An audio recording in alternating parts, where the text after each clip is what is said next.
silence. I want to stop. I'll tell you, I can't wait to get this computer back. Anyway, greetings and welcome to the 1/6 Scale Man Probably presents. You know what time it is. You know what day it is. It's comic book talk with friends. And if you're here, you're here. If you're not, you're not. But obviously, you're here. So you want to enjoy some good old conversations about comic book collecting, about cinematic universes. You want to hear banter back and forth. You are definitely in the right place. So thank you for being here. Of course, we have a amazing panel. I've managed to upgrade this camera to 1080p, so I hope it looks better. So all you bitches that were putting cases on me the entire time about my camera, this is for y'all. Anyway, thank you for being here, man. Love all y'all. And yeah, it's Halloween. Halloween. It is Halloween night, so it's spooky season is coming to an end, and you know it is about to start. Now, here's the thing: it's kind of funny that basically we got Thanksgiving coming up next month. But why is it that we always bypass Thanksgiving for Christmas? Now, I don't have a problem with that. But I'm telling you, holiday music is going to start as of tomorrow. You'll be able to tune into your local radio station, your favorite radio station for holiday music. You'll be able to listen to that, hear all them bells. And if y'all want some gifts, you know who to hit up. Butt Naked. Butt Naked is on the panel, and he got gifts for all you bitches. So definitely thank you for being here tonight. Anyway, Watch out for my jingle bells. Speaking of the panel, let's introduce everybody. We got Vin himself. What's going on with you, brother? How you doing, man? What's good, bro? I am in a good mood. Inktober is done. Just posted my last one today. Thank you to everybody for all the love and support this month. 31 different 31 different images, 31 different pieces. With regular work coming home, and then it was like a part-time job at some days, but a lot of fun. Had so much fun with the coming out with creative stuff to do for each day, and just had so much fun and so much energy from the artist community and seeing what everybody else was coming up with for their stuff. So now I get to just like draw at my leisure as opposed to having a daily deadline, so that's always a good thing. Just got back from trick-or-treating with my nephew. He was Appa, so I painted like a little blue arrow on my forehead, my bald forehead, to go as Aang with him, and we just ran around the neighborhood robbing little kids for bags. We had a good time. We had a blast, and so Halloween's in pretty much in the rearview mirror.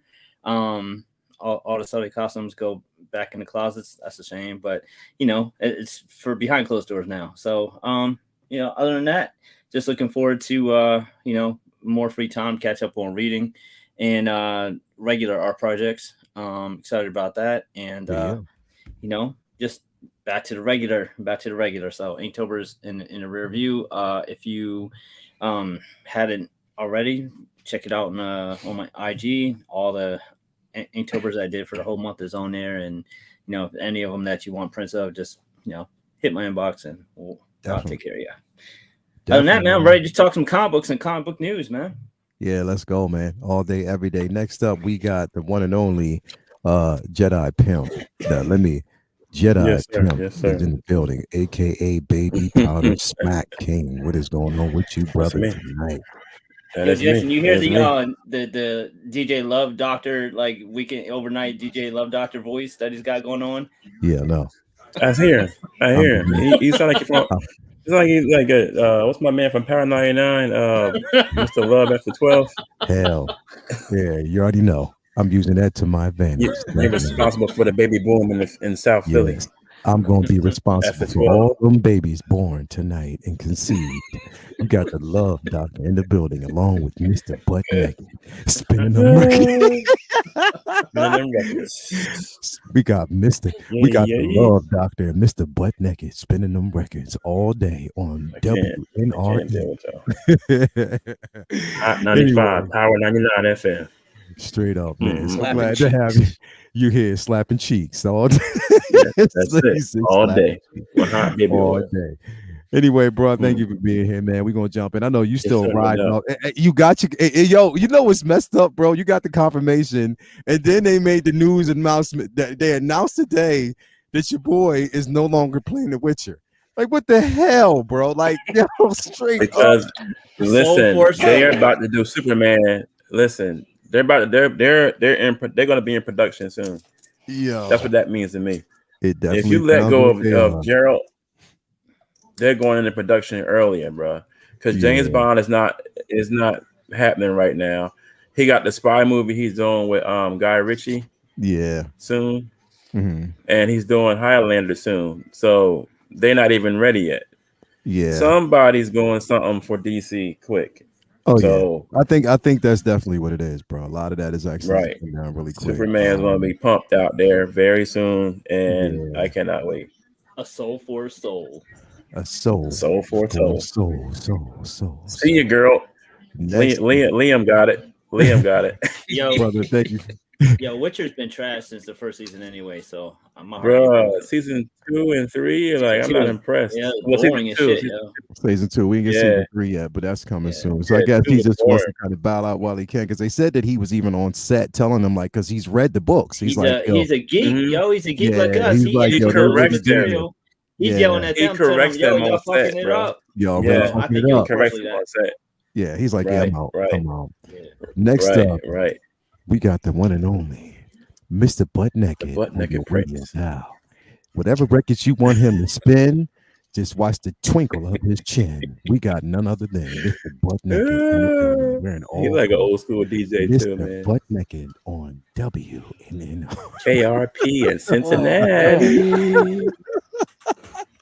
WKRP. What you say? Get me all hot and bothered.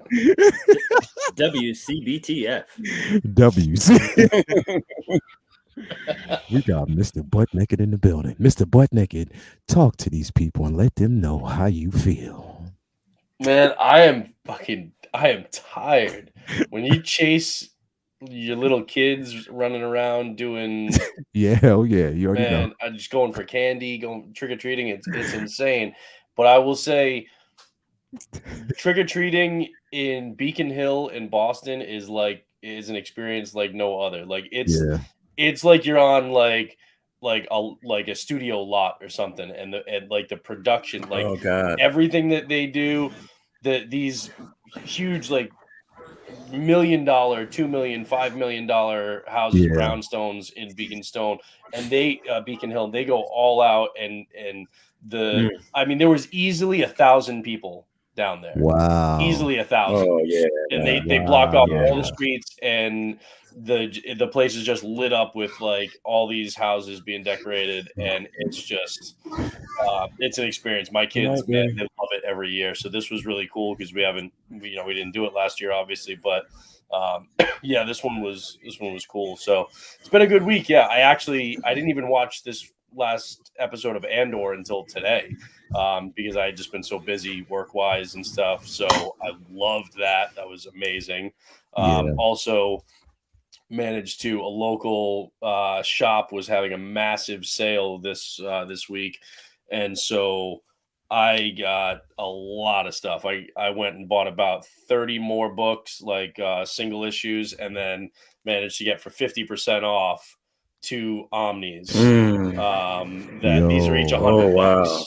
These are each $100 bucks, and I got them for 100 combined, and then about another 100 in single issues that would have been 200.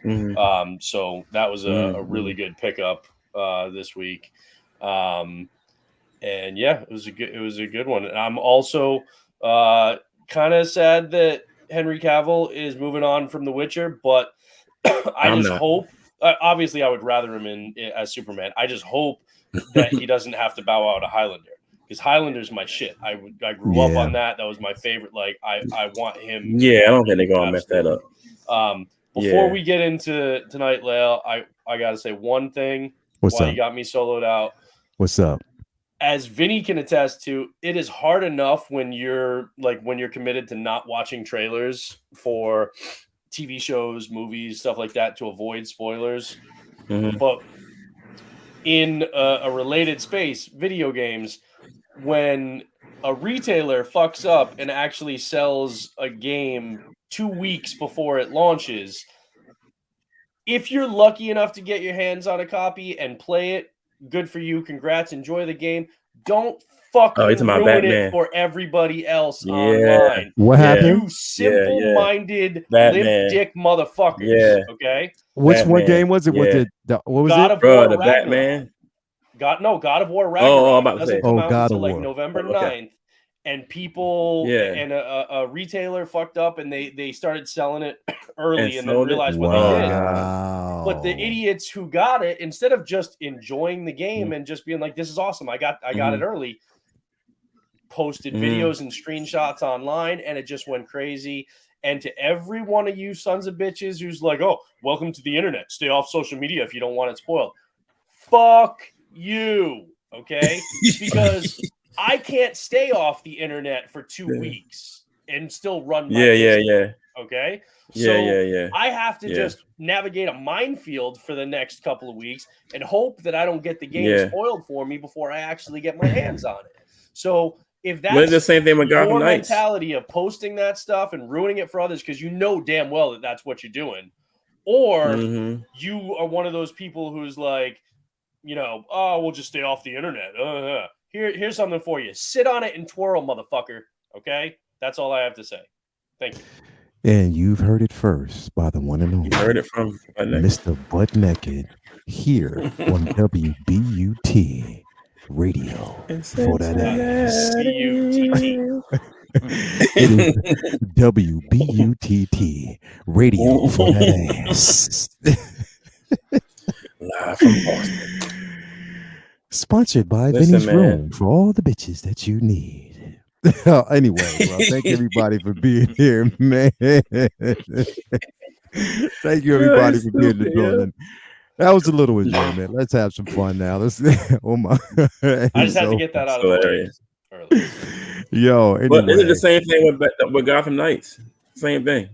Somebody showed the whole game online like 2 days before the game even got out to everybody. The whole game. I watched the ending like, oh my God, I can't believe this shit. So same thing.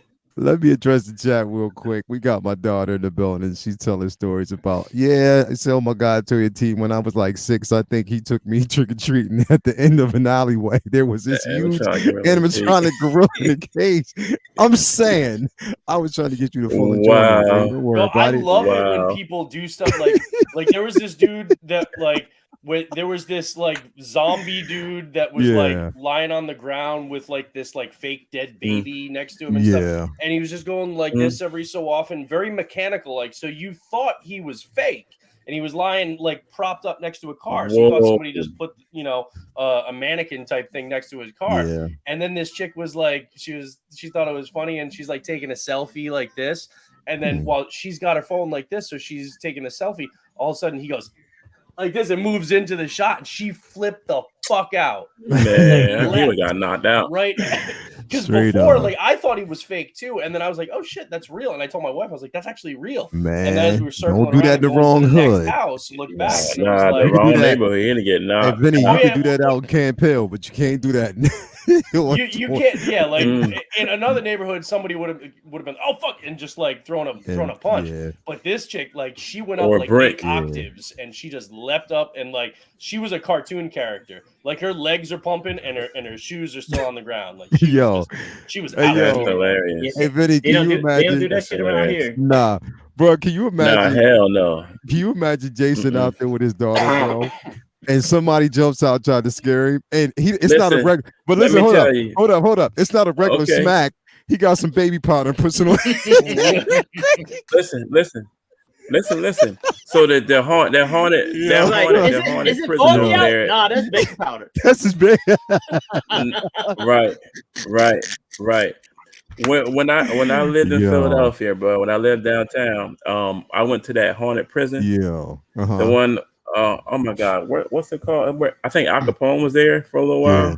Oh, really? Or something like that. I went to that prison out there. So we're going through the little Halloween thing. I'm trying to, me and my homeboy and we little girls we was dating in college, blah blah blah. So we're going through the little haunted prison shit. They jumping out. Everything's okay, whatever. It's a little scary, blah blah blah. Right before you leave the exit, right? Yeah. You can see the exit door. So you done went for everything else, and you get to the door. Yeah. I swear I'll call my boy on the phone right now, bro. This motherfucker jumped out from behind some kind of wall they had that you could flip that flips around. Yeah. Bro, I swear to God, I punched the soul out that dude and haul ass out that prison, bro, and never looked back. You punched the soul out of him. I punched him, bro. I didn't hear I didn't hear nothing. All I know was I punched him and left. I ran like a damn yellow cat, dog. So you punched him and dipped. Sure did. You cold cocked him and dipped. Wow, that is really crazy. Did. Anyway, let me address the chat real quick so we can dive in. We talking about smacking people while the Halloween is deep. We got my baby. We got my baby Skylar in the building. We got Luminars in the building. 843. Thank you for being here, Lumi. We got my man Benjamin E. Green. Ace Green is in the building. He said body slam for sure. Definitely. We got Tobar in the building. We got Latoya T in the building. Thank you for being here, baby. We got Malika McBain. Who else? We got Marvel Les is in the building. Thank you for being here. We got Tobar. He said butt naked is on fire. Yeah. We got Renz Talentino in the building. Yeah, it's gonna be. I cannot wait to Comic-Con next year, bro. I cannot wait for people to just walk up and be like, "Hey, you're butt naked." Anyway, you gotta get the t-shirt, bro. I know we gotta get the t-shirt, bro.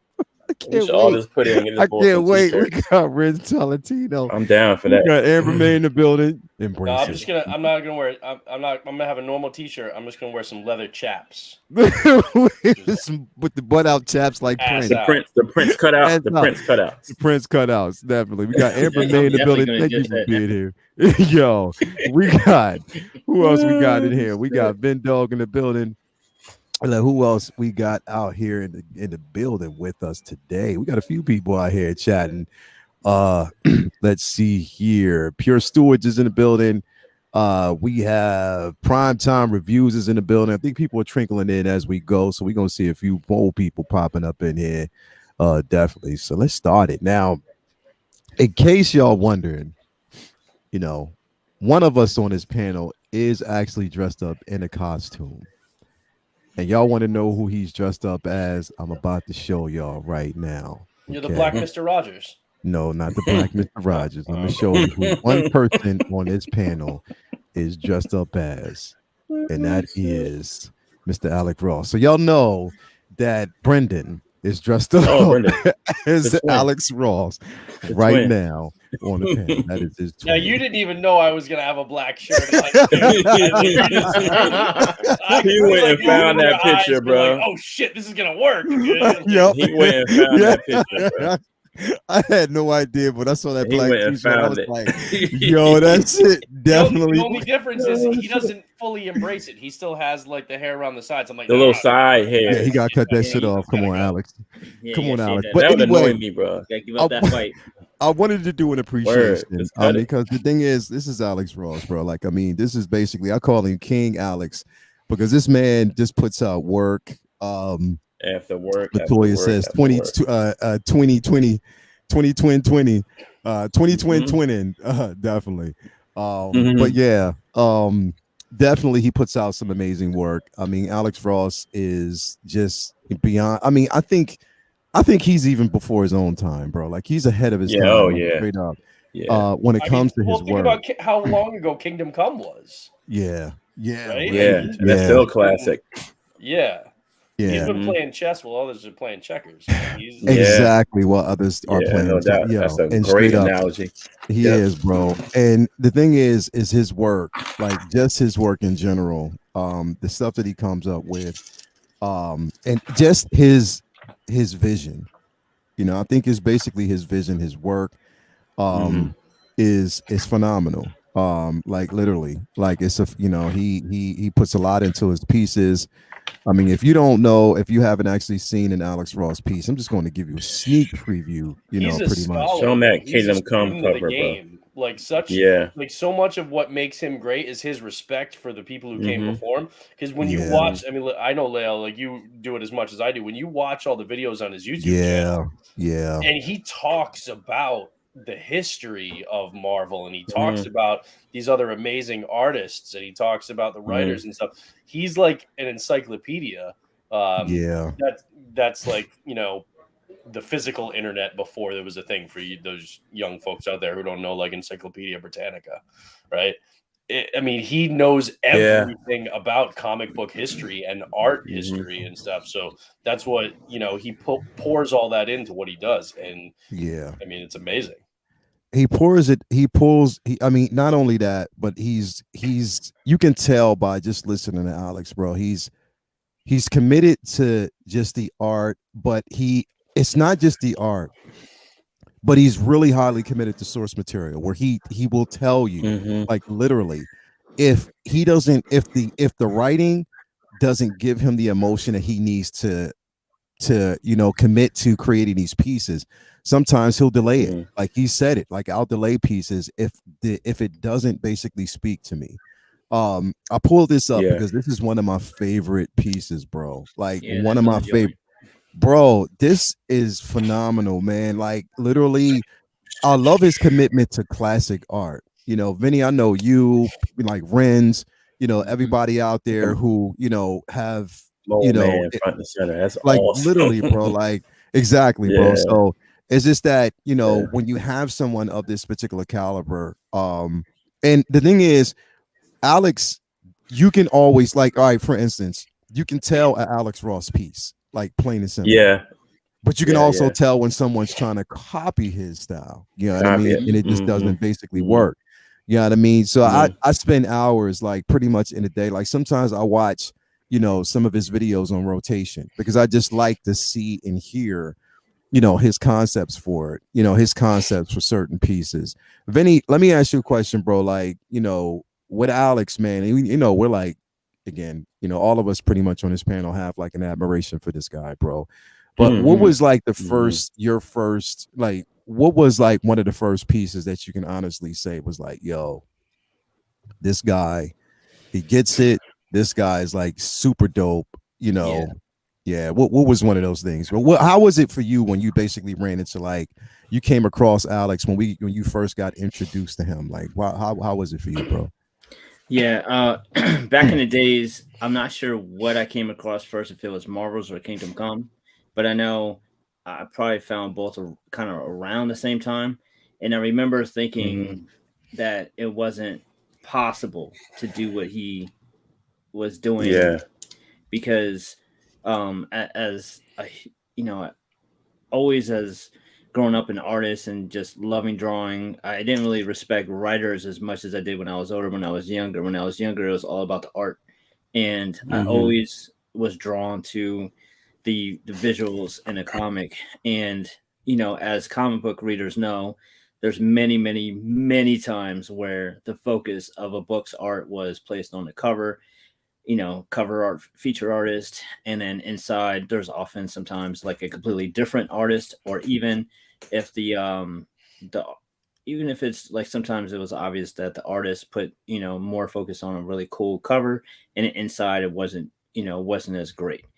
But with Alex Ross, he always had these amazing painted covers, and then when he did the whole book, it was just like, the time that you knew that it probably took to do that cover, to do that throughout an entire book, it just was mind-boggling to me. It just, knowing that, having some grasp on what it took to do just the regular artwork, like the regular artists were doing, to do the painting style that he did for the interiors, was just always so fascinating to me. And I always respected that, like, they didn't give him like monthly books where he would have to keep up a monthly deadline, but even just the miniseries and stuff that he would do, and like the big oversized books like Justice or War and Peace, like all those kind of books, they're always so just impeccable. And it was always like, what was always so fascinating to me is, with his style, it didn't have to necessarily be Batman like swooping down over the city, or or Superman lifting a truck. Sometimes it was just simply like an alley, or a living room, just seeing that in a painted sense. And what was, of course, again, Alex Ross is so talented that you're seeing what you would see like in a museum or a gallery. Like, he's such a traditional artist that that he's a type of artist that you would traditionally have to, see in just with quote unquote regular art, not, comic book art, which is always, kind of frowned upon, in society as not real art. But yet he was so passionate about making comics that he easily could have went off and been just a artist, just straight up, and not worried about comic books and made his money that way. But he loved comic books so much that that's what he kept his focus on. And we got to see that kind of mastery in the interiors and the regular pages of the book, and not just like, for instance, the Hildebrands or Jusco, or like most of them would do like, covers or Marvel trading cards, like one shots, one pieces, and posters, special editions. But they weren't doing fucking interior pages. They weren't doing costume designs. They weren't doing, all these different things that Alex was doing. The beauty of Alex I think, is not even so much his undeniable talent. I think, as we touched on before, the beauty of why I respect Alex so much is that he is absolutely passionate about everything comic book related, and that translates into his art. Like, how often have you seen an Alex Ross piece that is just like, it's pretty good? No, it's virtually everything you ever see this man do is just like, wow. And then what's also amazing of that is, like, think about how many people maybe, weren't a fan of a certain character or whatever, and just picked it up because art was just so fucking amazing, and like there's his takes on so many different characters are so great that it draws you in. And there's plenty of books that it's like, man, I don't like he did what was it he did not Gotcha Man, but what was that old school anime that he did, there's an old anime book that he did, and I was like, man, I'm not even a fan of that old cartoon, but I want it for that art. And he's just so much so talented. I just always been just a huge fan. I got a lithograph I'm gonna grab in a minute there, and I'll hold it up later when you guys are taking over. But as an artist, man, just so inspired, because I've always been just a huge fan of his work, and I've always appreciated that it was somebody with that much, power, because he could have done whatever he wanted, and just still, it's like, it's like if one of the world-class writers came on and just like, I'm not doing movies and TV no more, I just want to do this. And that's what Alex was, just completely just all in on being a comic book head. True fan.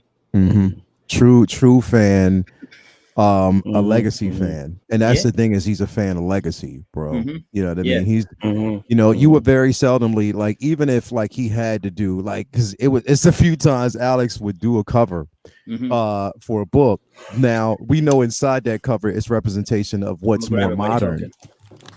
You know what I mean? Like, it's more, representation of what is modern now. But when you go like inside the cover, but when you look at the actual cover, it's always traditional. You know what I mean? Like, it's his traditional art. He pays, it's like the attention to detail, stuff like that. Mr. Butt Naked. There we go. Hold on, let me show that. You want to show that real quick? Yeah. You want to show that real quick? Oh, is that Joker? What he did with the bat? Oh, yeah. Let me pull this up. Let me pull this up real quick. Let me see. Look at this, man. Oh my God, that's dope. Let's look at this. Yo. Yeah. And guess where I got this? That's beautiful, man. I got this pre-internet days from fucking QVC. Damn. Like QVC? That's old school, bro. And you'd be just flipping through it at night, and you'd be like, hold up, QVC got comic books? The comic book hour. Comic book hour QVC. That used to be my shit. I'd be like, oh shit, all right. And then I see this. That I'll buy that. QVC. That's a throwback. I mean, we're talking like 90s, early 90s, like 92, 94 or something. Yeah.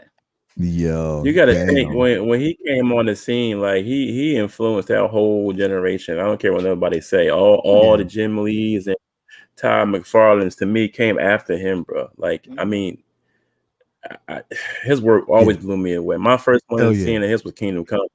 Oh hell yeah! Kingdom Come, like, there were so many different iterations and different. It was like different comic books for it. Like, it was incredible. Bro.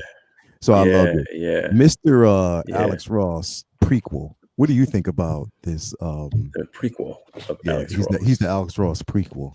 What do you think about what was your first take? I mean, I know like you're bro, this motherfucker would spend every single damn day buying. I get a message. Hey, bro, I bought like Daredevil 45 books. I brought like this. Yo, you might want to get on and get this Alex Ross print real quick. It's about to he hit me too, bro. Like straight up, this piece is out there, bro. I'm telling you, get it, get it now. Get it now. I'll get it. Bro. So he'll put it inside the Facebook Messenger, right? But then if he don't think nobody hears him, I'll see it post up on my phone. Hey, bro, this Alex Ross piece is the king enabler. It sells out, man, because everybody is aware of him now too. Yeah, Hey, in fairness, I mean, I've sent you a couple Alex Ross pieces too. Oh, yes, you did. Spider-Man, yes, you did. I have like on this wall right here, I have 1, 2, 3, 4, 5 Alex Ross signed comic books. That's awesome. And I have 2 prints. One is one of the artist proof ones. This is one of 25. And obviously that's a Daredevil one. Of course it is. That you see right there is I have that one too. Which is part of so he did a mural for the Marvel offices in New York. And it had about 60 some odd superheroes all in this really long mural. And like for his booth at SDCC, not sure if he did the same one at New York, but at SDCC it was a wall that they had for his whole booth that was that mural. And they did they did that as basically he did that as a mural for their offices, and then they decided to take each of like not all of them, but most of like the individual characters, and that Daredevil was one of them, and take that image of that character and then make that as a variant cover for one of those characters' comic books, that was an issue that was upcoming. So I have a bunch. I have Iron Man, Spider-Man, Daredevil. Like, I absolutely love those. And then as it was an SDCC exclusive this year, they finally made a print of that, and I got that from him signed. And I just need to get a frame because it's like 13 by like 60 because it's a long, thin one. So I've got to get a custom frame for that. But I absolutely love Alex Ross's work. I don't think there's an artist out there that pays more attention to light and shadow and how that should be represented in what he draws and in what he paints. The guy is just amazing. I have in my bedroom, actually, I have one of my favorite pieces from him is Batman Descends on Gotham, and his kind of like old school iteration of Batman coming down over the Gotham skyline, and it's gorgeous. And I guarantee you I'm going to have a lot more pieces from him over the years too, and basically every big con that he does an exclusive for, I'm likely to get it. My first introduction to him was background. It probably was, if I remember correctly, it was probably Kingdom Come. And it just blows you away. And you look at everything he's done, and he innovates. And I mean, just and here's the thing. And I know this is like blasphemy to a lot of old school comic book heads, and you guys included. I've never been a huge Fantastic Four fan. Like, I like the Fantastic Four, but they were never. It wasn't my thing. Like, me growing up, it was X-Men, and I was all in on X-Men, and I liked the Fantastic Four. But I never got into them the same way. I felt there was more variety and more for me to sink my teeth into with all the different mutant characters that we had on the X-Men. So I didn't vibe with the Fantastic Four as much. Still love them, just they're not as high on my list as others are. But what he did with the new Full Circle like graphic novel essentially that he put out. The art in that, the writing was great, is pulling from an old story. The art in that was just phenomenal. And if you haven't watched on his YouTube channel, the videos that he put out about like the making of, especially if you're a Hot Toys and like 6-scale collector, you'll love the fact that he actually had custom 6-scale figures made. Oh and yeah, in I saw that the Fantastic Four book, he has them in figure form, and they look exactly like that. The suits and everything, the Ben Grimm, it is like the best amazing thing. It blew me away. So he actually has 6-scale figures of the Fantastic Four. I don't know about you guys. I don't have anything like that in my collection. So it's, and you just listen to him talk about the history of comic art and writing while he's creating a masterpiece in front of you on camera, and it's amazing. So I get lost in that. I'll spend like an entire afternoon just watching videos on his channel, even ones I've already watched. He's that good. So I mean, anybody who knows me knows I'm a huge fan.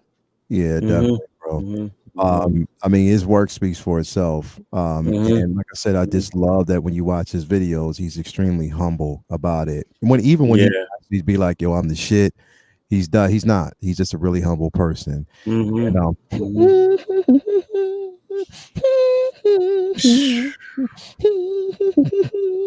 man, you already know. There's no better portrait of Superman. Like that is the face of that right there, bro. That right there. It's everything that the face of Superman needs to be. There's the epitome of perfection when it comes to the Superman character being drawn. Like that's just you can't. There's no change you can do to that, man. It's just perfection. There's not. And the thing is, bro, he'll tell you, and I'm pretty sure you appreciate this, Jason. He said that how he grew up. One of the first, characters that he learned to draw was Superman, because he grew up, watching like the old, 50s and like, show, like whatever. He grew up on comics and like exactly. Cartoon. So exactly. So that's always been his thing. You know what I mean? So that was one of his respect for the character, because he's like, you know what I mean? He believes in the golden era of this particular character because of what he represents. And he's like some of the, he feels that some of the later iterations, as good as they, I mean, they're still good, but some of the later iterations have gotten away from what he represents. The basis of Superman. So that's why, like he said, I mean, again, like with Alex, he's more so a traditional, even though he can draw anything, bro, like literally draw anything. And I'm just like, floored by some of his work. But how you feel about it, bro? Listen, the Kingdom Come cover was the first time I got to see Superman with like gray hair. And like, yo, what the hell? What is this? I can't remember, bro. I was like just blown away by the cover of seeing Superman, Wonder Woman, Batman, Green Lantern, all I'm on that cover, and it looks so realistic. Like they were like popping off the page because his respect for light and shadow and reflection, and just for that realistic look with the hair and the musculature, everything, and just blew me away. So to see my favorite character, which is Superman, like with the gray hair and the black and red symbol, bro, and then like his respect for his power is like, oh well, he's older, but that don't mean he's weaker. Like he got 10 times stronger as his younger self from being on the planet so long. Like, that's big emblem, the full chest emblem. The big full, oh my god, dude, like blew me away, yo. And I've been hooked on a lot of his work ever since. My favorite piece I have in his, I gotta get it framed up. It's the one with Batman, and he's just taking off his suit, and like he still has the pants on and the boots, but he has his cape and his cowl on, like bro, and you see his back. Oh my god! In that picture, bro, his back looks so mauled and messed up and scarred from all his fights. And dude, like Alex Ross is hands down one of the best comic book artists still breathing. Still breathing, like, bro. He's the yeah, bro. Man. Yeah, bro. He's the I love that figure, bro. He's the John Williams to art, bro. Straight up. He's just a national treasure. He is. Yes. We need a whole line. Yes. Hell yeah. We need a That's whole Shazam's about to drop bro. too. The So-So Toys version of like with Brandon Routh, like from the CW. It dropped, but it's like when you look at that versus this one, it's nothing compared to the one you just put up. Great, but he looks great in it. Well, the portrait is definitely Alex Ross in this. This is absolutely him. This figure is a little bit smaller. It's a little bit undersized. I wish it was a little bit bigger. I think the Brandon Routh one is going to be significantly bigger than this one when we get it. The Brandon Routh one is still going to look great. It's Kingdom Come, but like the suit on that one looked great. But this guy, like, we need a whole line with Wonder Woman, Batman, everybody from Green Lantern. Oh god, I had to pander a little bit to Lumi because Lumi's a Storm fan, and you can tell. Hey, Vinny, hey, Vinny, check this out.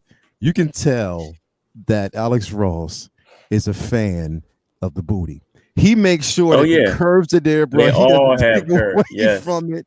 That's how he draws. I got a feeling he was like, he called on. He's like, yo, hey, Vinny, do you think I need to add more meat or lay off the meat? Vinny was like, the booty the better. More booty the better. Vinny, you know I use real life models. Do you mind just send them back? Just send them all on over. But this is, bro, his respect. And this suit right here is respect. This is respect.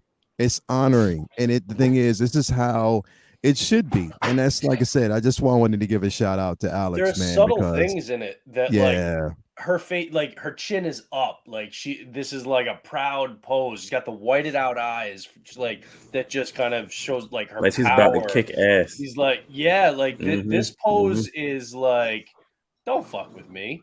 Like, what do you like? And Storm has always been that regal, proud queen. This she commands respect. And this, what I love about this too is that when Alex Ross draws a character like Storm, obviously comic book characters are kind of like idealized versions of like the gods. They're the idealized versions of what we would want mankind, men and women, and to look like, right? Physically, we all want to be like jacked and all that. But there's still, like, even though he draws her in a way that's sexy, it's not overshadowed at all. Like, it's like there's power in the way he draws her. Go back to that picture real female quick. Characters. Which one? The Storm? In it. And it's like, and it's got everything. It's got this sleek, sexy style that's also extremely powerful, and like I said, like regal, and like commands respect and attention. And it's just like he does it so effortlessly, or at least the way it seem effortless to us. Now look at Storm, bro. The way he drew it, bro. The way he plays with light and shadow, you can still see her whole body, bro. You can still see it. What's impressive is like, look at the weight of the cape. Like, the cape, the hair. You can feel the weight of it. Yeah, and artistry is next to none. Of black. Shades of black. All different shades of black, and he's still communicating that detail in the shadow and light on the different. Look how powerful the light and shadow play it against each other. Like he is. It's not easy to do something like that. No, you're dealing with dark skin and then a black outfit too, and to try and show that detail with shadow and light in a way that it works. And he does it, and he does it so well. Is it me, or you can like to make the her cape look like it's silk? Like it makes it look like it's the silk that is just caressing, like it, like literally in the billowing of the cape. It's just the way he does it. It just. I mean, come on, man. You can't draw this any better. Like, and literally. sometimes you also have artists that will get a little loosey-goosey with like physics and with the way that, it's like the hair is blowing one way because it looks good, but then the cape might be blowing another way. It looks better that way or something, or they're trying to fill the frame in a certain way. Yeah. Everything that he does is natural. Her hair is blowing that way. That part of the cape is blowing that way, but then the other part that she's holding with her left hand is blowing behind her, and it's all consistent. It's not like, we just, we're doing a photo shoot, we just put like fans on her from different places, and so right. It's realistic. Realism. But it's like even with that picture, because your average artist would have made the right eye white too for a visual dynamic effect. Right. Yeah, but that's right. It's like, no, you don't want that. Yeah, you leave that shadow side. Shadow. Same thing when like when I'm filming, like, you want that contrast. Like there are a lot of people. I have like a corporate client that'll want like, very, very clean, like white. It's very flat. I like contrast. I like contrast, dimension to somebody's face. I want to light one side, and then I want to just maybe a little bit of fill on the other. I want to have some shadow and contrast. Yeah. And, people don't necessarily know that that's good until they see it. And then they always fall in love with it. But that's what he's doing here. He's not like trying to fill in too much detail on the other side. You have some mystery to it, but you still get to see the features that communicate what he wants on this. It's just, I absolutely love his style.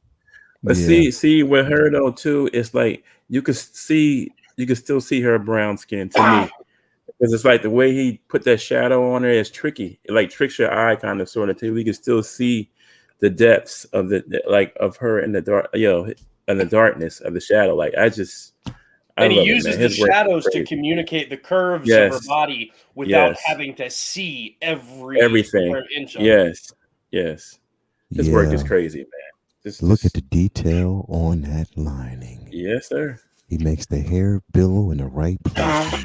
Silk caress that body. And the thing is, a lot of times when we talk about like how a character looks in comics and be like, that's never going to work on screen. That's never going to translate, into live action, into real life. You just look at Alex Ross, because he's painting real life. He's painting realism. And Alex Ross is working like, okay, well, anything he's painted can be in the physical world, can be on I mean, that's the thing. He's capturing photo. It's like realism, and that's for him, it is all about realism. But it's also his technique is to make it as real as possible. You know what I mean? And that's just the thing. And he wants to make it as real as possible using certain levels of contrast. But at the same time, it's like for him, it's not just about the art, you know what I mean? It's the consistency. It's just how visually would it be pleasing to the person or anybody that can see it. When you think of this person, you want to draw it in a way that this person can really exist. That's why he even said, he's like, what he was like, he thought like what they did for the movie was fine, but when in 2001, I think it was, when the first X-Men movie dropped, he hated the fact that they went with just like all like black leather stuff, essentially. I hated that for all of the characters with like a little X or something, and he was like, it's not true that these costumes can't be in the real world. He's like, and he was like, look at how I painted Wolverine. You can do that on screen and it will work. It'll work. That was the studio being lazy, bro. Was that he was like, he's like, not everything has to be, this has to be how it would work in the real modern world right now. We've got to, update it. So it's got to be black. It's like, no, the whole point of these superheroes, they're not like commandos. They're not Navy SEALs or something. They're supposed to be these godlike, larger than life characters, larger than life, forces of nature, of whatever. So it's okay to have them be in shit that you and I wouldn't wear walking down the street. Right? Like like there's nothing wrong with that, and these can still work and look really cool in live action. And when you look at his paintings, I mean, I would absolutely love a storm like this. Yeah. It makes the most sense. Like definitely, bro. I mean, don't grant it. The way things are right now, they won't do that. Away from the piece that I have. Because I love that statue, that storm piece that I have. Me and Lumi have the same statue. She just made it look better. Shout out to Lumi. Oh, She with has her a show, lighting. everybody. Yeah, But she her killed LEDs. it. She effing killed it. But what I like about to have something like this as a piece, in your collection would be just phenomenal. It's something that you couldn't take your eyes off of. Definitely a sit scale. You just have to capture it right. You know what I mean? So definitely. But yeah, man, like I said, I wanted to give a special shout out to Alex Ross, and just as a feature artist, he did subliminally throw some shade on one particular artist, who I'll tell y'all about behind the scenes, because I think Vinny, you feel the same way about this particular artist, because he was like, in one of his videos, he was like, realism is not to over accentuate the body itself, to make massive arms, massive, whatever. He's like, it's to me, it's not realistic. Like, if I can't see it, if I can't vision it, if it's not a person that I can see next to me that I can talk to, if somebody that's not somebody that's not natural to him, it wasn't really natural. We all knew who he was talking about, but I just kind of left it. You know what I mean? I left it alone. Yeah, I don't know what you're talking about, but I know what you're talking about. You know what I mean? So definitely shout out to Alex Ross. Just ask Electra. On the Storm front there, though, what is it? Payden23 in the chat said Storm's new suit looks cool. If you're talking about what she's wearing in the books right now in X-Men Red and Immortal X-Men, I agree. Like, Storm looks badass and is being badass in the current X-Men books. So I'm definitely enjoying her character and what they have her doing. Yes. Hell yes. Straight up. Her and Wonder Woman. Her and Wonder Woman. So next up on the docket, I want to talk about this really quick. I want to run through a lot of these briefly because I don't want to keep everybody here too long. I know it's late, but this next one though, again, we got news about this last week. And I kind of wanted to talk about it real quick, because the thing is, it's like, everybody is saying it's confirmed, or it's out there. This is basically out there. The only person that hasn't said anything about it so far is Paul Bettany, and I guess he can't.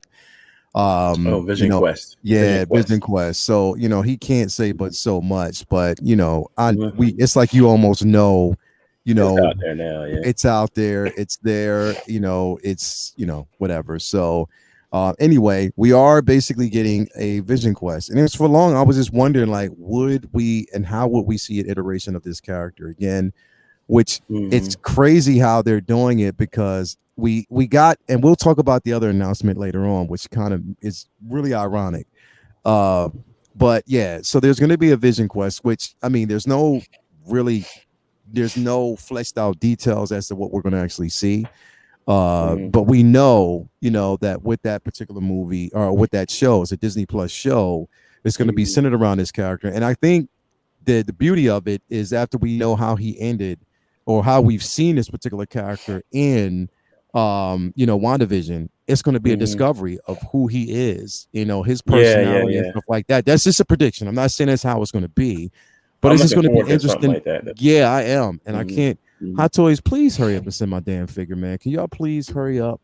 Come on, put it out there. Anyway, but yeah, like, so we know that we're actually getting Vision Quest. It's going to be definitely an interesting show to see. I can't. Me myself, I can't wait to see a Jedi Kid. And what do you think? What do you feel about this news, man?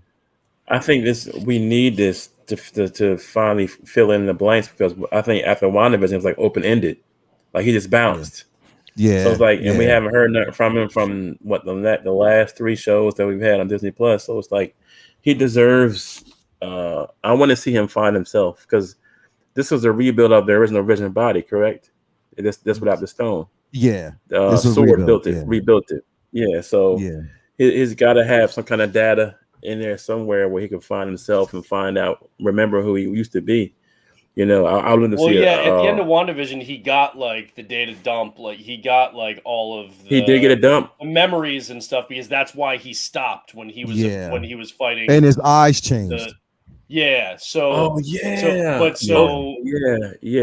he has all the information, but he hasn't he doesn't have. It's like someone else's memories. He hasn't actually experienced processed it. Yeah, it's like if you got amnesia and watch video of everything you've ever done, but it's right. You still don't know. Yeah, so he's still on like that. Well, that's why they call him Vision Quest, I'm assuming. To like, I would love to see him Vision like he was before. Yeah, and I wonder, like, is it Tony or something? Yeah, I wonder what what affiliations he's going to have and what other characters are they going to bring in to kind of fill out the show. Like, what are they going to surround him with? It's going to be interesting. Because Wonder Man would be perfect. This was originally a West Coast Avenger story. So exactly. Yeah, it's kind of like, are we going to see? So it's like, are we going to see U.S. Agent? Are we going to see? Because are we going to see? We're going to see in the comics. Who like you said, we're gonna have to have other players to keep it moving. But are we gonna see Janet Van Dyne? Are we gonna see like these potential? They do have members of the West Coast Avengers like that have been on the West Coast Avengers throughout that are in the MCU right now. Everybody from Moon Knight to Hawkeye, and stuff. But they obviously can't do a straight 1-to-1 adaptation. It's that they're just not set up for that the right way. Nah, not at all. What's really frustrating is we're gonna have a West Coast Avengers show, a roundabout West Coast Avengers show, and they can't use Quicksilver, which is such a that's so crazy, bro. And now that they own Fox, there's no reason for them not to use Quicksilver. Like that hurdle that they had before, where I'm sure a huge part of why they killed him off in the first place was because of avoiding that hurdle. I would love to see them just say fuck it, recast, like bring it back to life or something. Neither of the other actors just figure out a way around it and bring him back and get a multiverse Quicksilver, whatever. But it's an important character tomorrow. It's somebody they should consider back. In the comics, when they have Wonder Man, he was dating Wanda when Vision was lost before or gone before. He was dating Wanda. That could be like a triangle between Wanda, him, and Wonder Man, trying to remember who he is or whatever. I don't know. Maybe. I don't think Wanda will be in the show. Yeah, with Wanda right now being out of commission, I don't think she's dead forever, but she's not around right now. And then Wonder Man has just been announced. And if Wanda comes back, Wonder Man is just being announced. This show's now, and then Wanda, like, I doubt they go from how she went out in Multiverse of Madness to a return on one of the Disney Plus shows. I think if Wanda, when Wanda comes back, I think it'll be in one of the big event movies like Secret War or Kang. Yeah, which is why I don't think she's dead, man. I think she's somewhere getting herself together. Oh yeah, she's not dead. There's no way in the world that they're done with her. But I mean, my point is, I'm sure they're saving her return for something huge. Not that this isn't big, but I'm sure they're saving it for one of the big crossover films. Yeah, this show is cleansing herself or something. Because I think this show is actually going to be even more niche and have a much narrower appeal than a lot of the other shows that they're doing on Disney Plus or other movies. Because even though like we've had Vision in the MCU for years now, he's not that character that I think a lot of people are really going to flock to. Like, oh yeah, I can't wait for a Vision show. Like for like old to like comic book fans, comic book fans are like fuck yes, but the general the general MCU fan, just like film goers who have enjoyed the MCU, they're not like they liked Vision. I think in the context of everything else that was happening, nobody was really clamoring for a Vision only show, like a central. And I'm all for it, but I think this is going to be a much more niche kind of offering from them, which also makes me wonder, what is this going to have in terms of scope, and what is this going to have in terms of budget? Like, is this going to be a really like a smaller kind of thing, or like I don't see this being like Daredevil where it's going to be 18 episodes. I think this is going to be a 6-episode show. Right. I don't think I hope not, man. Needs a big budget. I think that Bettany is such a dope actor. I mean, he can do it.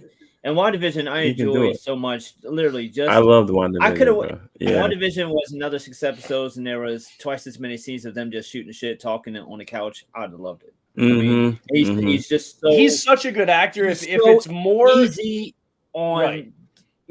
to view, it's just if like it's more dramatic, really character driven. With like a couple of like larger action, set pieces here and there throughout the show, I'm okay with that. I'm totally fine with that. it's just a matter of what the direction is going to be. You don't have Wanda. And like you said, if they're going to bring her back, it would most likely be on the big screen first. So unless that happens before this show, then it's like, what's the driving force in this show based on the current roster that we have in the MCU? I think the whole point of this is if they want to use him in one of the future films like a Secret Wars or a Kang or whatever, if they want to use him in the future, he's showing up and it's not like, well, what's been going on with him and like how come he knows like he's got his shit together now? Like they get to get that all out of the way with this show, so that way we have a Vision back in the MCU without them having to explain it in the context of the film that he's returning in. I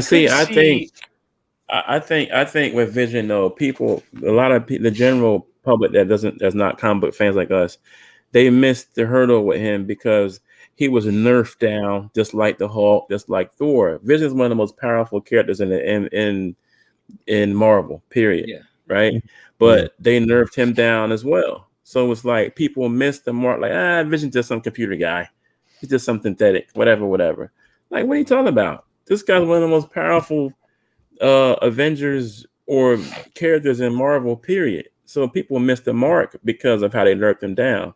So I just think that with the show explaining how he found himself again or going on a quest to remember who he is would be great if they do it right. You know what I'm saying? And if they give you good stories, good writing about it, I want to see it. I want to see it because I know the character from the comics. I want to see it. I could see them maybe doing something where like Nick Fury and Sword or a newly reformed Shield in its infancy are trying to, recruit or do something with Vision and bring him into the fold that way. And then he starts kind of piecing together, his former life as, another kind of Jarvis or something too. But that's what I think is most likely. Now, we have no details at all on this whatsoever, but I think it's most likely going to be some sort of thing like that where the A plot is him, being involved in something else going on with Sword or a newly reformed Shield or something along those lines. And then the B plot is a thread throughout that where he's piecing together bits of his previous life until the kind of finale of the show where maybe those two things kind of collide, come together. And, I think it would be something along those lines. And maybe it is setting up a West Coast Avengers. Yeah, it could be. When you think about what they're doing with all these characters, they're setting up the team members for Young Avengers and West Coast Avengers. Yep. And that could be what they kind of do now, moving forward. Maybe we're getting smaller, maybe some kind of like big things where it brings, groups of characters together.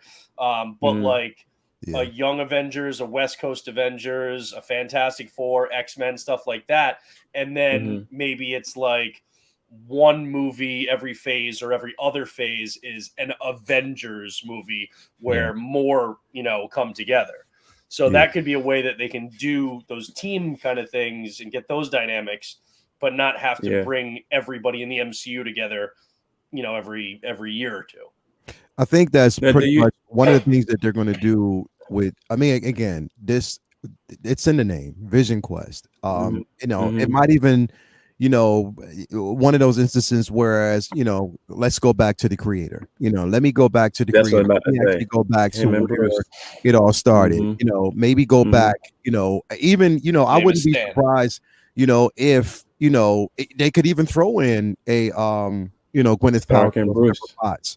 You know what I mean? Right. Actually having a conversation, him going back to certain points, it's like a build up, to whereas now, things are being fleshed out with this particular, because we have to get used to this new iteration of Vision temporarily for right now, depending on how long they do it, or even if we see him as this particular for a long period of time, because it can be an upgrade. So we know we'll actually see something like that. But yeah, I think that's pretty much like an introductory to, the simple fact that we'll get Young Avengers. We will get, West Coast Avengers. It depends on the iteration of the West Coast Avengers that we get. It may not be what we're used to seeing, but we will get a certain iteration of it, down the road. And I know that's the first thought, but I mean, I think this is strategically placed for a particular reason, because meaning that we're going to see certain things. So I think it's definitely going to, I think it's not only going to explain how he comes back to be just regular Vision, because once he's like sure of himself and knows who he is and all that stuff is settled, like he literally can just change his form back to the the typical Vision form. He can just change it to whatever he wants, and then boom, he's now back in MCU as a player, ready for whatever the next big thing is. And this might set that up at the end of the season as a tease for what something that's going to come in the future. So I think it's really pretty clear what they're going to do, and I think it's going to be really fun watching them get there, because I can watch Vision, all the time. All day. To me, I like Vision, bro. To me, and like, for if Wanda's eventual return, you also have that conflict of know that Vision is not going to be okay with everything that she did in Multiverse without Madness. seeing Her. That and kind she's of not like trusting robotic of this side particular version. She's not trusting of this version because he tried to kill her. You know what I mean? He tried to kill her in the beginning, right? And this robotic side of him, though, that that even the synthetic side, even when he did love her, would still have trouble reconciling what she did in Multiverse. Did. Yeah. So even like on his journey to become the Vision of old, if he does, and then she comes back in the MCU at some point, she might see him and think we can get a fresh start, and he's back. It's his memories and everything, but he might not be able to welcome her back because of what she did in Multiverse of Madness. And you've got, a new source of conflict right there that could make for some really good storytelling.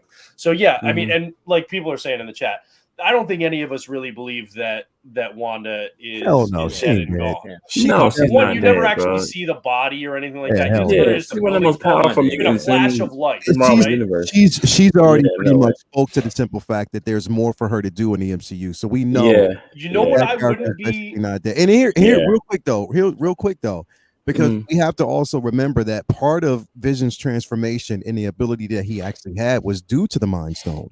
Due to the fact that he had that stone that could actually help somewhat warp reality. Now, that he doesn't actually have that stone. He may basically still have the shape-shifting ability, but to kind of manipulate his own structure might be different. But Wanda could do it. You know what I mean? I'm curious. So could be a way for Wanda to maybe even show up again. But one of the things that I was thinking about is actually a pretty interesting theory that that Robert Meyer Burnett put forth with regard to Quantumania, and he said, "What if in Chronopolis, assuming that's what we're seeing, with Kang in Quantumania, what if the Fantastic Four, like that we're going to get introduced in the MCU, are imprisoned by Kang?"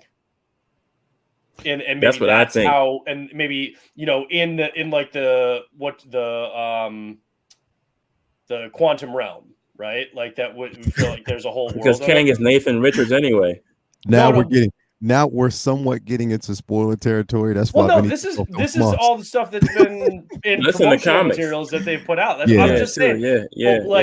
So that could be, because remember, he could say, like he said in one line was like, I've killed so many Avengers, meaning he's from different universes and different timelines, right?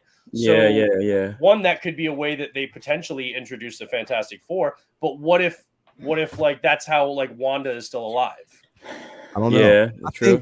I think well, though. Look. Yeah, go ahead. Also, he could have the Fantastic Four locked down there. He could have a version of T'Challa locked down there. Different Avengers that he's fought. And that's what I'm just saying. As far as the multiverse, that's how we can introduce things. I wouldn't be surprised. Is this version of Kang still Nathan Richards? Or no? I don't think so. They haven't said anything like that, so I don't think so.